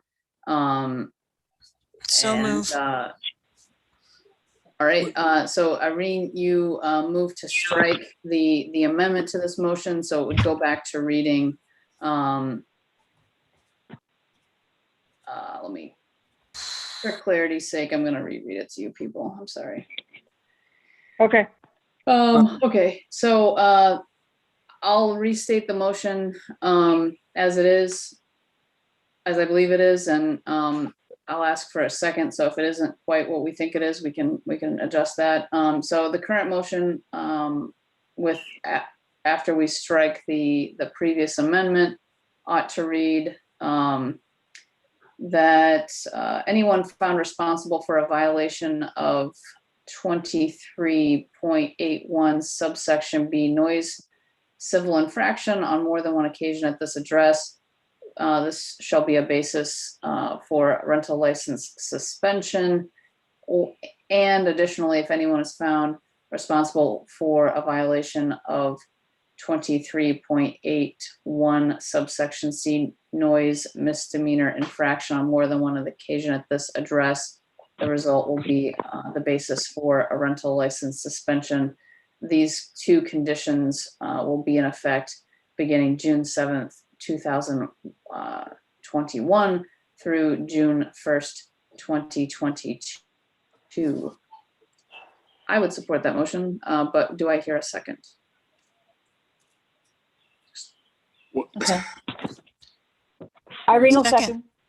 Irene, there's a second. Okay, so we're back to the motion as it was stated. It exists right now, as we originally talked about. Yeah. Who else wants to say their piece here? Me. Larry. And this is just a technicality, but, and I'm not sure how stringent the city of East Lansing's rules are, but we had a motion, we had an amendment to a motion on the floor and it was never voted on. And you can't just eliminate it by fiat. I'm not trying to be a hard ass and say that we have, there are all these rules, but I don't know. Annette may know this a lot better than I do, but I don't want us to someone come back and say, hey, you didn't do it right. Even though I think we all agreed that we want to drop this amendment, or maybe not. Maybe some people still like it. So help me remember, Larry, how do we, if Irene drops her amendment, what do we do instead? She can't drop her amendment Okay. because she raised it and it was seconded and we discussed it and then it has to be voted on. Okay, So so we we can vote have it to, down. Is that what you're saying? Yeah, what I'm saying is, as far as I know, I'm not an attorney, but I've been in enough meetings Right. over the years that I Yes. was under the assumption this is the way it had that's to cool, be done. Larry. It's cool. We'll do it. Yeah, no, what I'm saying is, can Annette, can you clarify? Do we have to do it that way, or can we just, sort of agree not to deal with it? Because I'm comfortable either way, but I don't want. Let's just do it. Like, why not let's just do it. It's no big deal. Okay, so all in favor of, okay, so what's the motion? So we'll move, we've got to Sorry. vote it down. Okay, got it. Sorry. All those in favor of The motion, amendment. and I'm gonna try to restate it with the Irene amendment. So bear with me, and then we'll vote on that. Does that work with your parliamentary procedure, Spidey sense, Larry? Yes. Okay, good. I'm not trying to make problems. I just want to make No, sure. you are. I'm just trying to do it quick. Okay. And I love rules and I support you completely, Larry. Don't worry. I think Okay. we're just voting on the amendment, not the entire motion, just the amendment. That's correct. Okay. Sorry. So all in favor of the amendment is what you would ask. Right. And I'm going to try to restate the amendment that Irene put in place. Okay. So all those in favor of amending the motion to reflect that an adult of some capacity be present at the parties at 810 Grand River as part of the terms and conditions of the sanctions, please say aye. All those opposed, please say nay. Nay. Nay. Okay, motion Nay. fails. All right. So now I suppose, and Now you can call the question, and I call the question. Let's vote on the motion. okay, the motion as it stands is the original motion. And I don't know that we're I want to make sure that we're really finished with discussion. Does anybody else have anything more to say before we vote on this one? Okay, great. All those in favor of the motion, please say, well, we'll have Annette do a roll call. Okay. Janelle, Aye. Casey, This is Casey, aye. Larry, Aye. AJ. I'm sorry, AJ. Aye, sorry. Thank you. Carrie Aye. and Irene. Aye. Roll call has been taken. All right, motion carries. All right, I think we deserve some ice cream for that, folks. Good job, Larry. Getting the details right. Appreciate it. Any more, Annette, on this motion, on this agenda item before we move on to the next thing? I didn't know if maybe you had some parting words for Mr. Jones. Yes, sure. So, Mr. Jones, I will formulate correspondence tomorrow morning, and I will email it off to you so that you have the conditions and so that you can share them with your membership. And of course, if you have any questions, as you know, please feel free to reach out to me. Okay, thank you. And thanks to the members of the commission. And we'll send the message loud and clear that this is a very serious issue that will have to be dealt with.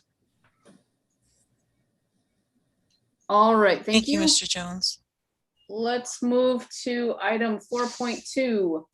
We have a findings and sanction and potentially sanctions hearing for the proposed terms and conditions on the rental license at 403 Ann Street. The owner of record is Three Little Pigs LLC, East Lansing, and the local legal agent of record is Community Resource Management, East Lansing. Annette, do you have a staff report for us? I do. Thank you. Yes. Okay. In this case, this particular property has been referred to the Housing Commission. Again, in this case, the owner and/or occupants or guests on 5 or more separate occasions within a period of 12 months have been violated and been issued court appearance tickets, complaints, and/or citations of our ordinances.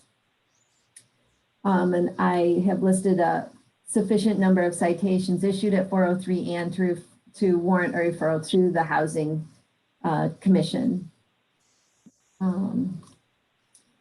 The citations are listed on here, as you will see. They do begin, I just realized I did this in opposite order as the last one, which kind of threw me. But I have them as most recent being March 2021 for noise.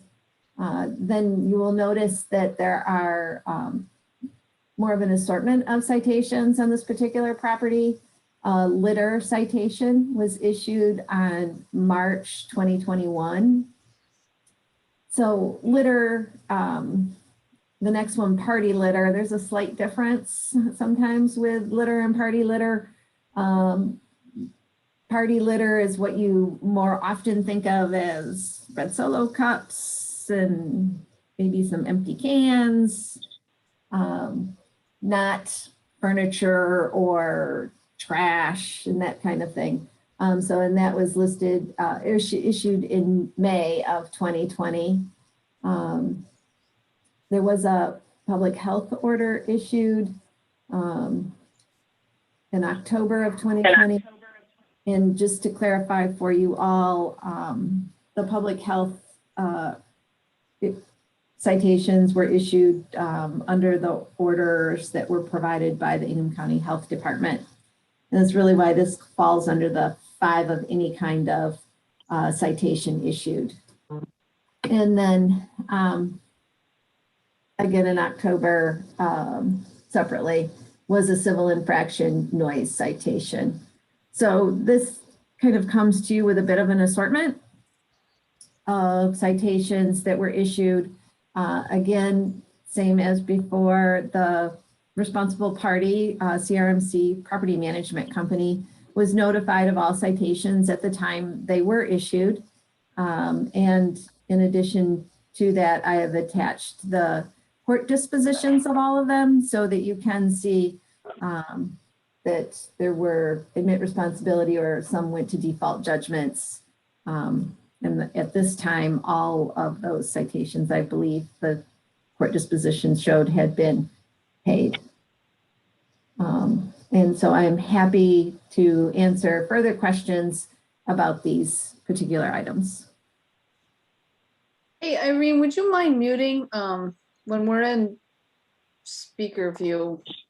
It like switches back to you like you're gonna talk when your phone makes little noises. Okay. I didn't realize that. That's okay. Thank you. Thank you. So who has some questions for Annette? Annette, I had a quick question. This is Carrie. Do you know what the public health ticket was for?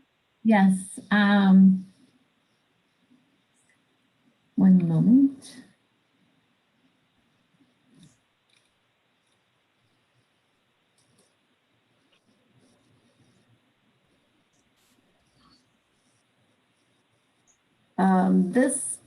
It isn't on there.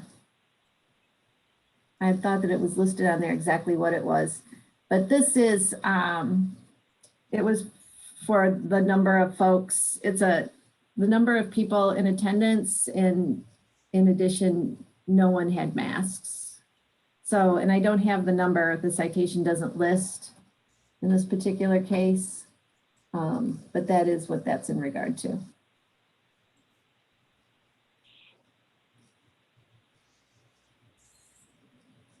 Any other questions for Anne?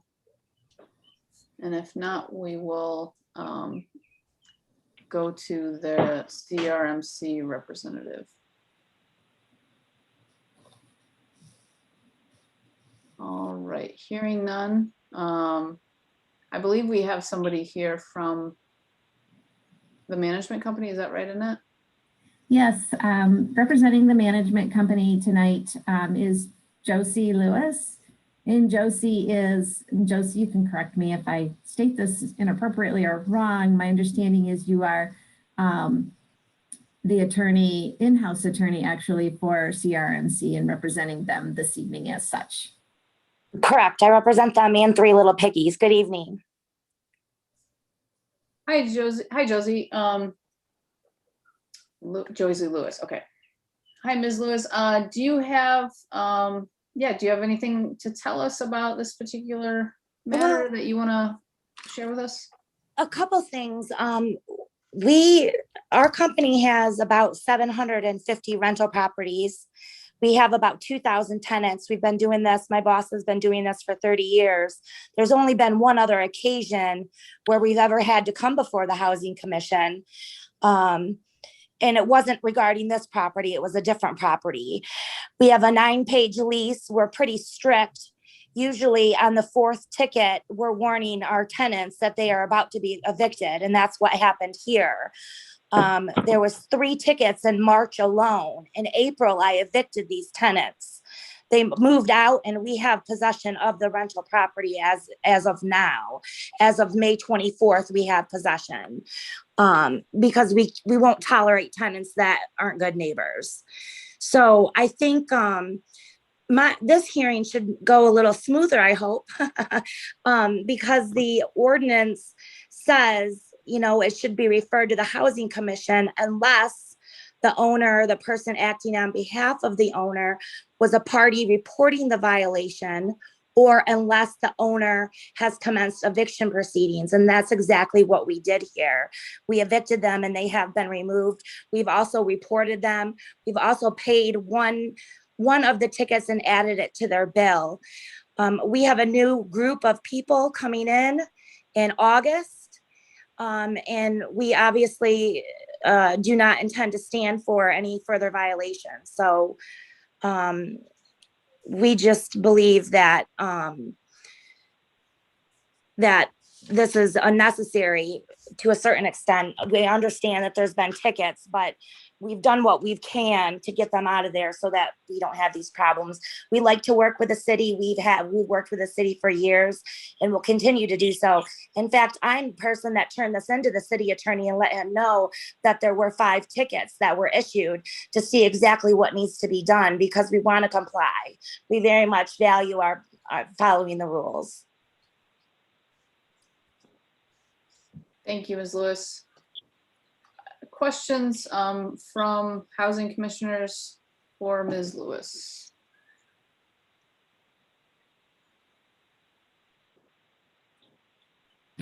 What's the occupancy of that house? 12 unrelated. Okay.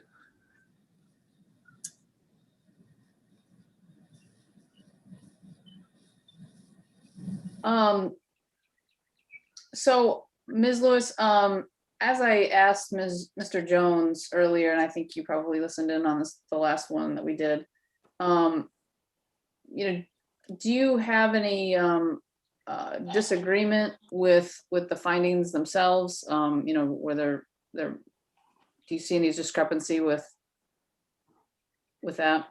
I don't disagree with the tickets and the tickets being issued. I disagree with the the findings hearing section where it says that this is appropriate if an owner has taken legal action to evict the tenants. That's the part I sort of dispute, because we did that. We evicted them. But to the extent you're asking me whether the tickets were actually issued, I agree they were issued. I don't dispute that. Okay, thank you. Now I will note that as I'm the clause that you talk about, I believe, where it's under the sanctions portion of our review process under subsection 6. The subsection C says that one of the ways that a property owner can show that they've been cooperative under number 6 is that they've successfully moved the tenants or commenced eviction proceedings. I just want to clarify, is that the provision you're pointing to? Is the part that? No, the one I'm pointing to is under the findings section. If you look at the Housing Commission agenda item report, under findings hearing, it says this property has been referred to the Housing Commission pursuant to 1008.2, which states that, and then it goes on. And what it essentially is saying is that it should go to the Housing Commission unless there's been an eviction. Okay. Let me get my book out and look.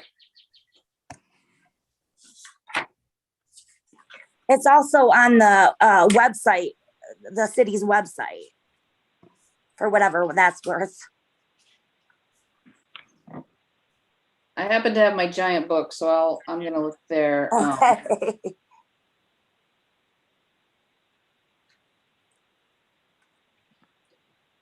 For those of you following along at home, if you have the printout in your binder, at least mine is on page 43 of 52 under Article 3.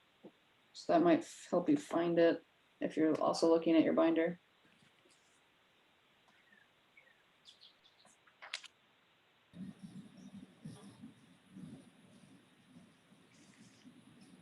Where is it?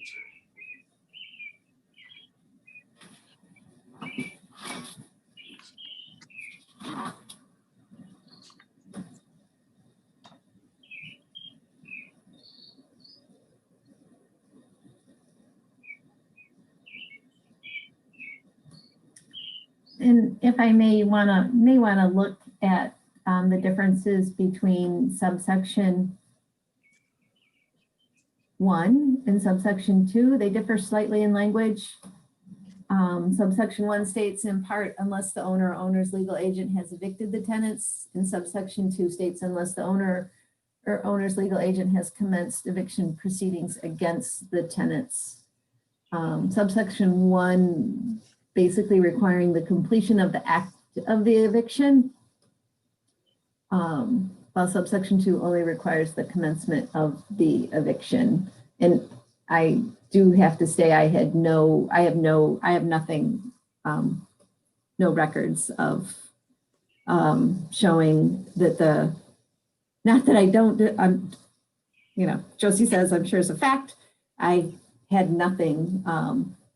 And we notified, I don't know about getting a hold of the city attorney, but as noted in the packet, we sent notice to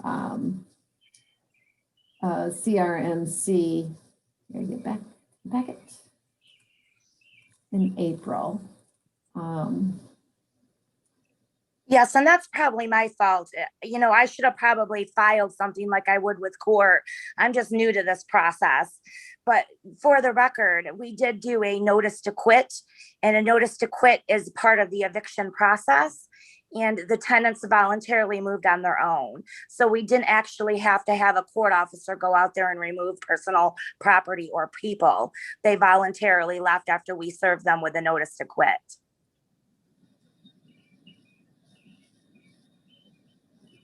And I sent notice to CRMC on April 14. You served notice to quit on what date? I served it April 23rd. So once you were made aware that there had been a triggering number and that it was being referred to the Housing Commission already. Yeah, my first step was to reach out to the city attorney to find out what exactly I needed to do to comply, because I realized there was 5 tickets.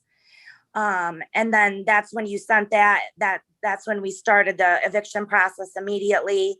And then they moved out May 24th. We got possession of the property. And it's vacant right now.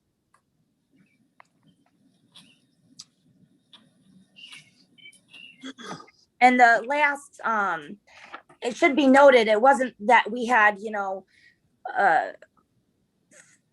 all these tickets. We got a lot of tickets at once. The tenants got a lot of tickets at once. They got 3 in March alone.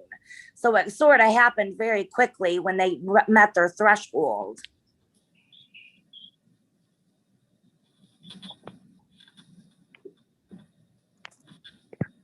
Well, they had 3 already. I mean, the 3 is triggering. No, I'm sorry, right? No, it's 5. Yeah, in this case, it's 5 because the 3 is if they had 3 noise citations. Okay. This was 5 because they had a whole garden variety of things happening. Right.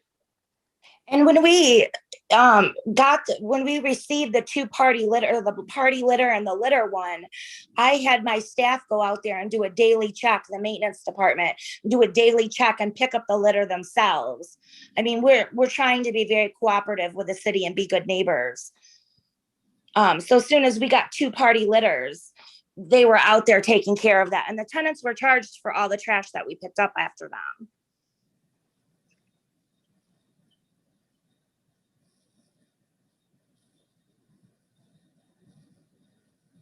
So, Annette, my concern here with moving forward is that Ms. Lewis is making an argument that essentially that we don't have the authority to move forward on this one, and so I'm feeling uncomfortable about us proceeding here without some additional guidance.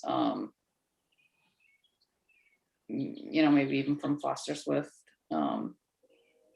Yeah, I understand that, and especially, so Josie, just to, or Ms. Lewis, sorry, just to confirm, are you, and I did have a question, because you said you reached out to the city attorney once you received 5 citations. And I did. Clarify, it's once you received my notice that there was a hearing to be scheduled. No, I reached out to the city attorney before I received that notice. Oh, okay. So I you, actually sent him a letter right after the 5th ticket. I don't know if I have a date on that letter, but I reached out to him beforehand. I believe he's the one that prompted you to start this process. no, he did not. I will assure you. Oh, that. okay. Well, you're on top of it, Annette. So, but, if Ms. Lewis is stating that, then, and I think, I don't want to put words in anyone's mouth, I'm kind of sensing that the question is that, did the city attorney advise Ms. Lewis to do this action, to do a notice to the tenants, therefore alleviating the responsibility further for a hearing? I have no record from the city attorney that they gave that advice to her, so I would have to ask.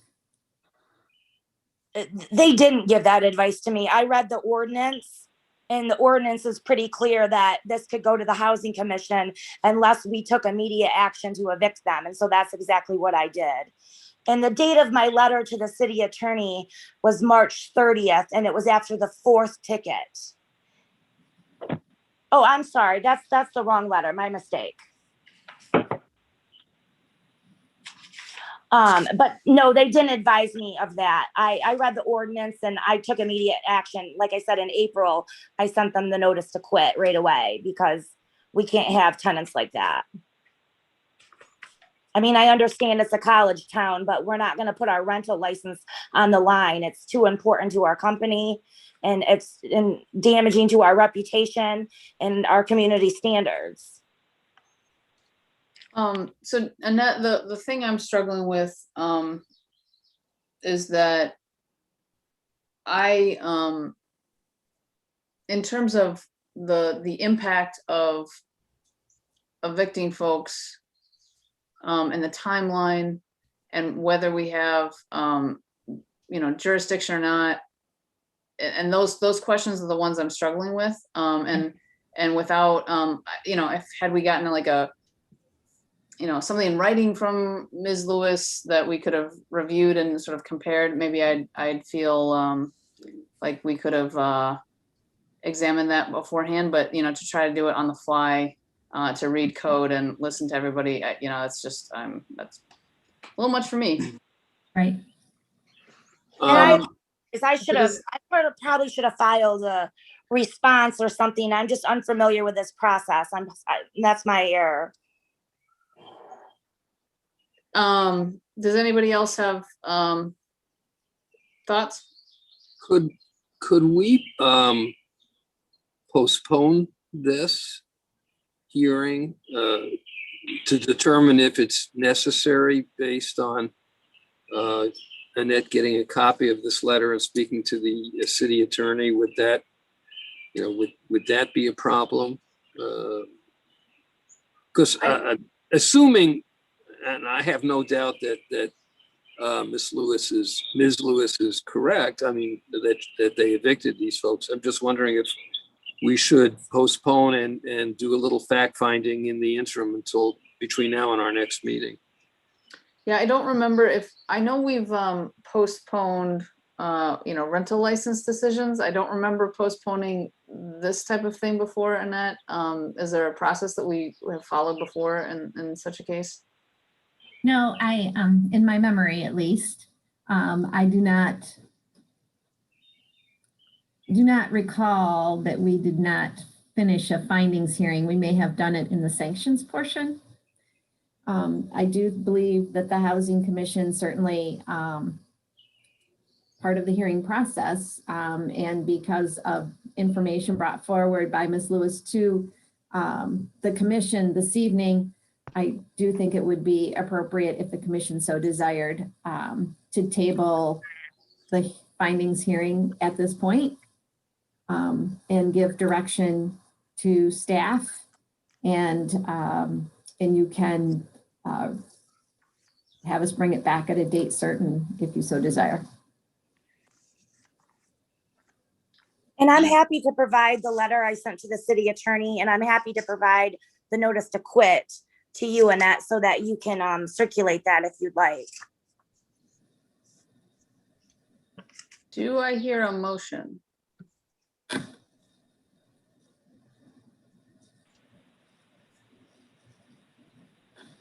I see Larry, my parliamentarian. Come on, man. Oh, he can't mute. He can't unmute. Oh, I don't know. I'm chuckling because I have no idea what motion we're talking about. And to be honest with you, can we just pull it from the agenda and we can just add it before? If I have a parliamentary spidey sense about tabling doesn't always sound like what it really means, and so but I don't have my dummies guide here, which I really do in my closet, because that's dummies guide to idiot's guide to parliamentary procedure. I have that in my house, but not right here. So May I speak? Go ahead. Well, in light of what Ms. Lewis is bringing to the table, we could table it and give Annette and staff time to determine if they want to reconsider their recommendation. And bring it up at another time. Yeah, and in the spirit, I agree with you. Does anybody else have the spidey sense about the word table? Or am I the only one? Can't we accept that the findings are facts? Can't we accept that as fact? So Ms. Lewis is arguing that potentially that this isn't properly before us to begin with. So that would be the part that would give me pause to even take up and do any action on this agenda item, is because right. So it maybe just needs to be pulled, and I don't have the legal sense to know. Annette? Yeah, go ahead. Go ahead. I was going to say, I do think, as with any of our hearings, and Casey, you have more experience than I do in parliamentary procedure, but I think that you could, I see what you mean. If I go back, and I think either way, you can table it, and then if in working with Ms. Lewis and our city attorney's office in getting updated information, if in fact the findings are not what they appear to be, and in the findings, clearly the citations are accurate, and I don't think that Ms. Lewis is arguing that point, but a part of the findings is this appropriate, as Casey said, to bring forward as such. And I think that's the part that, because of this information at the hearing, we need time to look into further. So if it was tabled and if it was not appropriate to bring it back, I still think that you could bring it off the table. And as staff, I would be able to provide you with the updated information either way. So if we believe that we still had findings, we would continue on with the findings hearing with the new information. And if we believe that we do not any longer have findings based on the actions taken by the responsible party, then I certainly would bring that forward to you, and we wouldn't take it any further, other than you would probably want to make a motion stating such. So if I had brought it forward and said the findings were not to go further, then I would want you to make a motion so that we had a record of all of that. I think what we can do is postpone it to a time. We can make a motion to postpone it to a definitive time, or we could make a motion to, I think it's lay it on the table indefinitely. But it sounds to me like I could make a motion to postpone it to the next meeting, and then we'd give us an opportunity to take a look at it and take it back up if that's what people want to do, and we don't feel like we can even address the issue itself. Yeah, I think if I'm remembering correctly, I like that, Carrie, because I'm pretty sure to table means to like put something kind of like in a parking lot, and it's supposed to come right back off like the next thing you do. So I like, and I could be wrong about that, but that's the spidey sense that I can't quite grasp. I So think it's Carrie, like postponed to a definite time is what yeah, it's. I like that. So if you want to put that in words, that sounds like an awesome motion that I'd love to hear.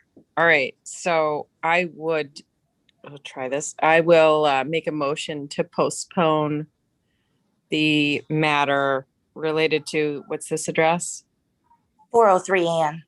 403 Ann Street, on the agenda today to be taken up again at the next meeting of the Housing Second. Commission. All right, we've got a motion from Carrie and a second from Larry Yeah. to take item 4.1 and postpone any action on it until our next meeting. All those, let's do a roll call on this one, please, Annette. Sure. Janelle, Aye. Casey, This is Casey, aye. Larry, Aye. AJ, Aye. Carrie, Aye. Irene. Aye. Roll has been taken. All right, motion carries. Wonderful. Thank you all. So it sounds like we may be revisiting this. Thank you for sticking with us, Ms. Lewis, on this one. And we might see you again. Thank you for Okay. having me.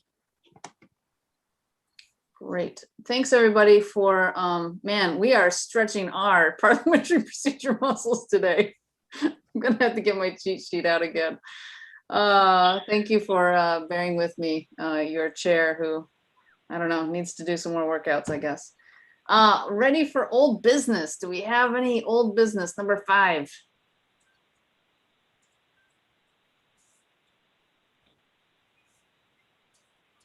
All right, I will, having waited the awkward 10 seconds or so, I will say that we have no old business before us.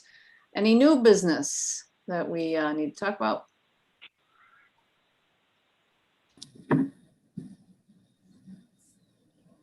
Hearing none, let's move on to a staff report, Annette. Yes, thank you. I will be brief. Couple of things that I wanted to bring to your attention or bring up.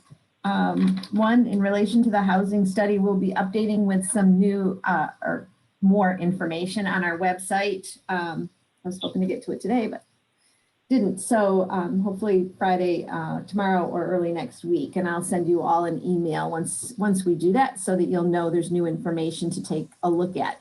Then the new information is not quite yet the document that's the draft for the suggested policy strategies, but I do expect that to come from the consultant in the next, I would say, week to 2 weeks, which is a piece that I think is very important.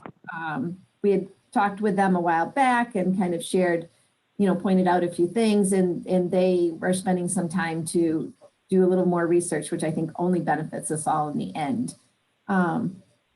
So I will keep you apprised of that. The other thing I just want to bring to your attention, I know the Planning Commission also had heard from the consultant after she was at the meeting last month with you all.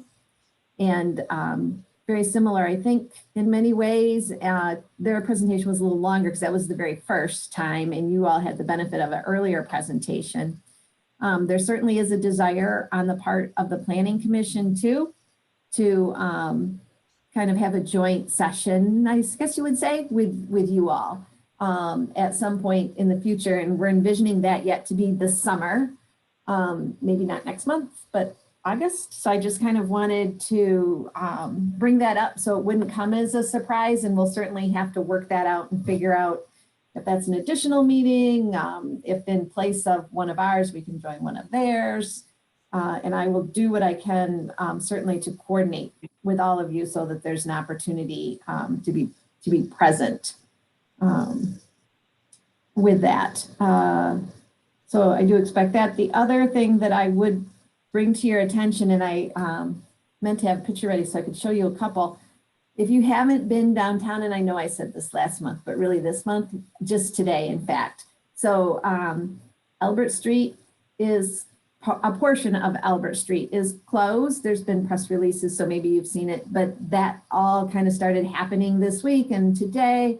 And really, if you this evening were to walk downtown, and in particular to Albert Street, it's very colorful. There's umbrellas up in the middle of the street. The typically kind of ugly orange concrete barriers that Public Works uses are all brightly colored painted. They're not orange.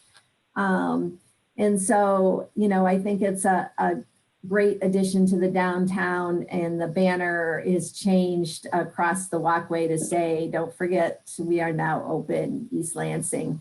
So, you know, it's just really, I think, uplifting and nice to see. So I wanted to share that with you all. And, you know, just kind of keep an eye out for things happening. The farmer's market starts this Sunday. Always a good time, a good chance to get some fresh produce and see people again, right? Out and about. And so keep an eye out on the website for more to be happening, hopefully this summer, but those are the things coming up quickly that I think you all find interesting. The Graduate Hotel opens this month. I think June 14th is their targeted date to actually, you know, you could go and stay. Of course, we live here, so probably no one's jumping in line to go stay there right now, but you can tell your friends and family. And I did have an opportunity to take a tour, and, you know, I'll send you all a link. They are hosting tours for the public. They're doing a morning tour and or an afternoon tour. I believe you get coffee in the morning and maybe a cocktail if you wanted in the afternoon, or coffee. It is a very nice building. It has some very nice space. The restaurant bar on the top floor does have a stunning view of the entire area. So you'll want to, as a tourist in your own town, I think this summer, if you get the chance to visit it and take an opportunity to go up there. And either sit inside, or they have a small, it's fairly small, but there's a small outdoor space also. You can look right into Spartan Stadium and you can see right downtown to the Capitol. So Where is it, Annette?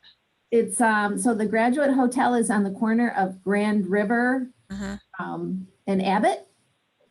Is that where the old bank used to be? Yep, right down from where the old, right down. It's on Grand River, not right on the corner. There's now a drugstore right on the corner, but they're, you know, right in that area, right there. I remember what it looked like 30 years ago. So if I knew what was there before, I can kind of place it. Dance Studio. Yeah, okay. Yeah, the same block as the East Lansing State Bank.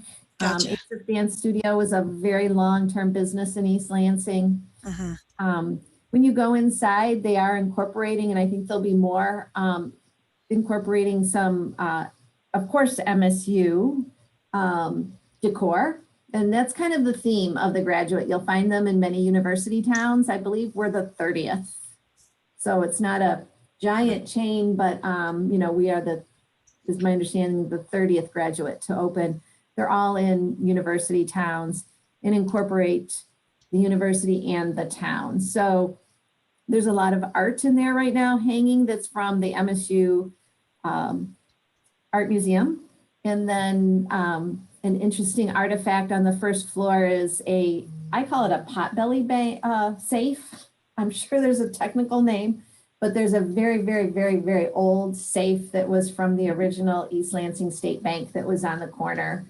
And they also are working with us potentially on some artifacts from the dance studio that will be incorporated. So it's kind of fun to see that. The carpet is, if you look at the detail, the carpeting in the hallways has kind of a Spartan head logo on it. Not the super official looking one. I'm sure that was for good reason, but it's kind of in the fabric of it, along with MAC, Michigan Agricultural College. So, you know, you kind of have to look at the detail and pick it up, but you'll notice it. So, It's called The Graduate. and then there's a realignment happening downtown of the road right there behind them. So if you come downtown, you see construction, and there's a pedestrian pathway that's also being worked on kind of back in that area that hopefully we'll see being completed here in the next, you know, few weeks to month, right? But it's really going to change that end of our downtown, and I encourage you all to come downtown and check it out. The name of it is The Graduate. It is, yes, The Graduate. Oh, anybody 60 and older thinks of Dustin Hoffman when you say I know. that. As I said that, I kind of had a feeling that was exactly where you were going. Yeah. I'm not quite 60 yet, but I have seen that movie. So it's not just. Yeah, well, when I was way younger than I am now, that was a brand new movie, and we just watched it and watched it and watched it. I probably saw it in the theater 5 times.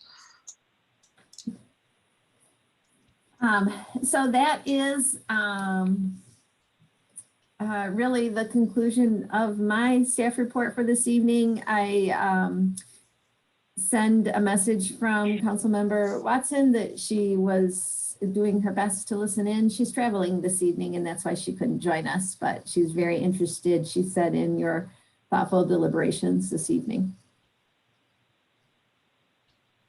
Great, thank you so much, Annette. All right, well, do I have a motion to adjourn? Oh, before I do that, thanks so much for bearing with me today, guys. I was kind of on the struggle bus, but I felt like you were helping me stay on the bus, and you know, I appreciate you not throwing me in front of the bus. So thank you for your patience and support today on this a challenging set of agenda items. So yeah, do I hear a motion? Irene. Oh, Awesome. go ahead. Irene, Sorry, motion Irene. to adjourn. All right, Irene, cool. I motion. love that motion, Irene. Irene moves to adjourn. Do I hear a second? I'll second. A second from Alan. All those in favor, please say aye. Aye. Aye. Any opposed? Aye. Nay. Motion carries. Yay. All right. Great job, job, everybody. Thank you. Thank you. Have Have a a great good rest of your night. Thursday, See you everybody. guys. Thank you. Thank you for your work. Thank you.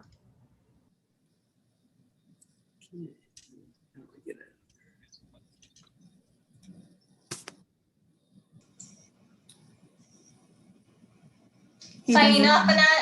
I'm gonna leave, yes. Okay, have a good night.